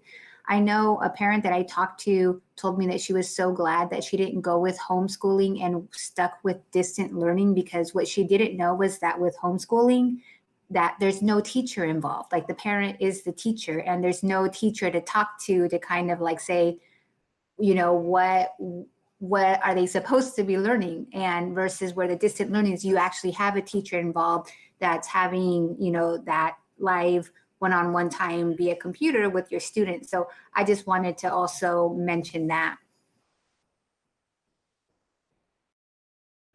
Typically, when people are making a decision whether they're going to homeschool or not, that it does involve a conversation with the principal. And so those are typically individual conversations. So I can't tell you specifically what happened with that particular case, but usually involves a conversation with the principal who is able to outline that. Thanks, everyone. Okay, I think that is our last item, yes, in our agenda. So we are moving over to discussion time, unless there's any additional questions on those policies. I see no other. Let's start with our student reps, and Devlin or Maya, I know Ilham is absent today, but if either of you have any comments or any items for discussion time. And it's okay to pass as well. I just wanted to thank everyone for just, again, making it a safe discussion place. And I wanted to say that today's the last day to register to vote in Oregon. So do that if you haven't. But yeah, that's what I have to say. Thanks, Maya. Devlin? All right. I'd like to start out first off, or I think I'm going to just start off by talking about the naming process. I'd really like to just say that I appreciate the fact that we actually brought somebody over to talk about or somebody from the tribes as a part of the naming process. I think it's good that we get more representation of the First Peoples, whatever you really want to call them, in our school district. And I think it's good that we got a little bit more clarification about the name, and, you know, just, I feel like it's good that we got more involvement. Second thing is, for SROs, I would like to say I'd like to thank everybody that, you know, presented. I get they're not in the meeting right now, but still I'd just like to say I'm thankful that they were here. And I have to say that a lot of the stuff that they were talking about is great. I genuinely like the involvement that they were talking about, having SROs generally interact with kids in ways that weren't necessarily just discipline related. And I feel like that'd be great, but I honestly can safely say that I have never really had that sort of an interaction with school resource officers. I don't really want to be a downer here, but I honestly cannot tell you what my school resource officer's name is at Liberty. And even when I was at HOA, we still came in and had class once a week, and school resource officers never showed up there either. There was no, you know, coming around and playing dodgeball with kids, or, you know, having instruction, or like, you know, talking in class or anything like that. And same thing's been true at Liberty. It's been honestly kind of, I feel like it's a little difficult to, I feel like there's a lot, it's difficult to explain, but there's been, I feel like the opinion gets a lot, people get treated differently almost. I noticed that some kids that, like, you know, I generally, they take steps to more actively avoid SROs if they see them in the hallway. Like they'll take a detour through the cafeteria almost to avoid walking in the same, or walking down the same hallway as them. I just feel like I genuinely like a lot of the stuff that they're doing. And honestly, I don't know. For all I know, the school resource officer here could be doing a lot, and I just don't see it behind the scenes. I genuinely don't know. And I'd like to think that that's what they're doing. But I feel like the quality, like, I can't remember what the school resource or what the officer's name was that's talking, but I feel like what he was doing was great. And that's what I want school resource officers to be doing in our district. But what's going on, I feel like, is different than that, at the very least at my high school level. Other than that, that's all I have to say. Thank you to everybody who presented, and thank you all for being here. And that's all I have to say. Thank you, Devlin. We definitely appreciate your perspective and your comments. And that's exactly why you're in this space, to provide us that perspective from the student level and what you see, because on a lot of times, we have these conversations here as a board, and the changes that we want to make or the impact that we want to create in our district, we won't know. And if it's really translating and if we're really hitting that mark, and this is really helpful. It's a mirror that gets held up to us, having Maya, Ilham, and you on this space and providing us those comments. So always speak your truth. I always advocate for that. So thank you. And now I will move on to Mike, and then we'll move on to board members. I'll just be really quick here. I too appreciated the conversation. Two very involved conversations tonight: the naming update and the SRO update. And I'm just thankful that we can engage in those conversations in a really civil way, and that it feels like we move the conversation forward a little bit each time. So just appreciate everybody's input tonight. Thanks, Mike. I'm going to start the other way around than I normally do. So this time we'll go with Jackie and then Lisa. Yeah, just really quickly, I appreciate the education that David provided on the tribe and the culture, and the SRO discussion. Very, very much appreciated everything and everybody taking their time to come and share with us. And I agree with what Erica said, Devlin and Maya and Ilham. Always speak your truth and speak your mind. That's what we want you on here for. So thank you. I will pass. I don't have anything else to share tonight. Thank you. Mark and then Martin. Yeah, thanks so much for everybody who presented this evening and for the thoughtful discussion and conversation. I'm sorry I wasn't able to go yesterday to the Atfalati Elementary beam signing, but I did go today, so I got my name on there. I'm a little disappointed that it won't be visible, exposed in the building like it is at Glencoe, but we'll all know it's there when we walk in. So if hopefully everybody got a chance to get their name on there, got a chance. Thank you, Madam Chair. I too really enjoyed the ES28 beam signing. And I really particularly appreciated the land acknowledgement. That was really cool. And maybe that's something we can do, in other appropriate settings. That was powerful. A little story there. I went to a play in a theater in Northwest Portland, and it was in an old Baptist church. And in their land acknowledgement, they acknowledged not only the First Peoples, but also the congregation that built the church. And I thought, wow, that was really cool too. So there's lots of ways, once you wrap your brain around how to acknowledge our predecessors, it actually is very inclusive and can be very, very powerful. So thanks, Mike, for asking me to do that. I really enjoyed that. Also wanted to give a shout out to Beth and the HSD podcast. It's so well done week after week. It's just an amazing amount of work, and it's really, really well done. And she, in turn, Gail, for refinancing the bonds and saving the taxpayers over $1 million. That is a good news story. And us elected members, we got to take note of that as we go door to door for the next campaign, whenever that is. that speaks to the integrity of the district, the financial competency and the integrity of the district, that we do things like that.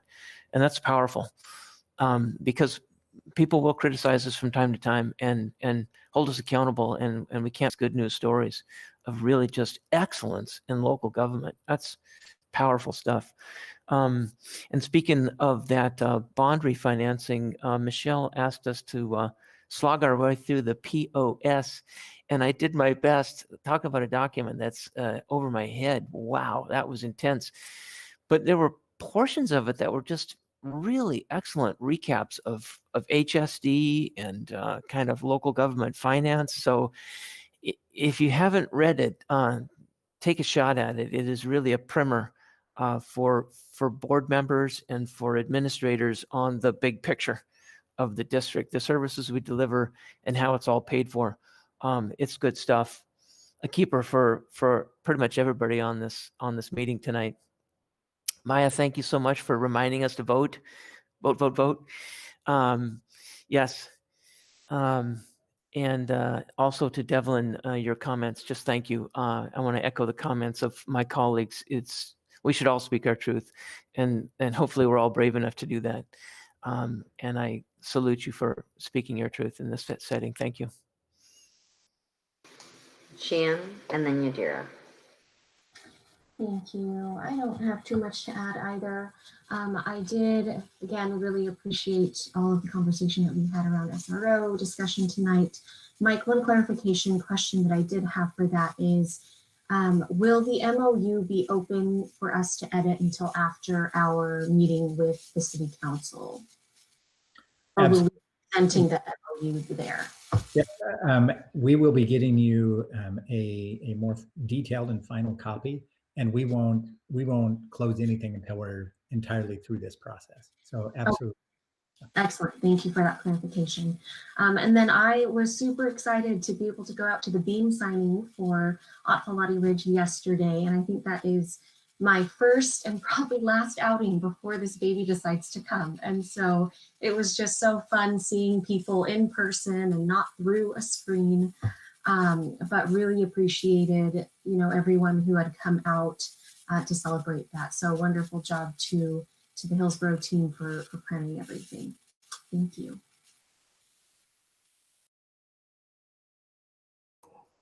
And I don't have anything else to add. Thanks, everyone. Thank you, everyone, and thank you for all my board members. Shannon, Martin, shout out for joining me in the beam signing, and super excited to see all the framework and the community that came out. And I'm happy that we're gonna get to see that, and that we got that new school. It's pretty nice to have also the tribe member, the representative David, come and provide that education piece, and also be more thoughtful. I really appreciate Casey letting us know that even in the architecture and design, we are talking already with them to incorporate that artwork and be reflective, so that it's even more intentional beyond the name. So with that, that's all I had for you all. Thank you so much for joining us for our board meeting, and this work session is closed.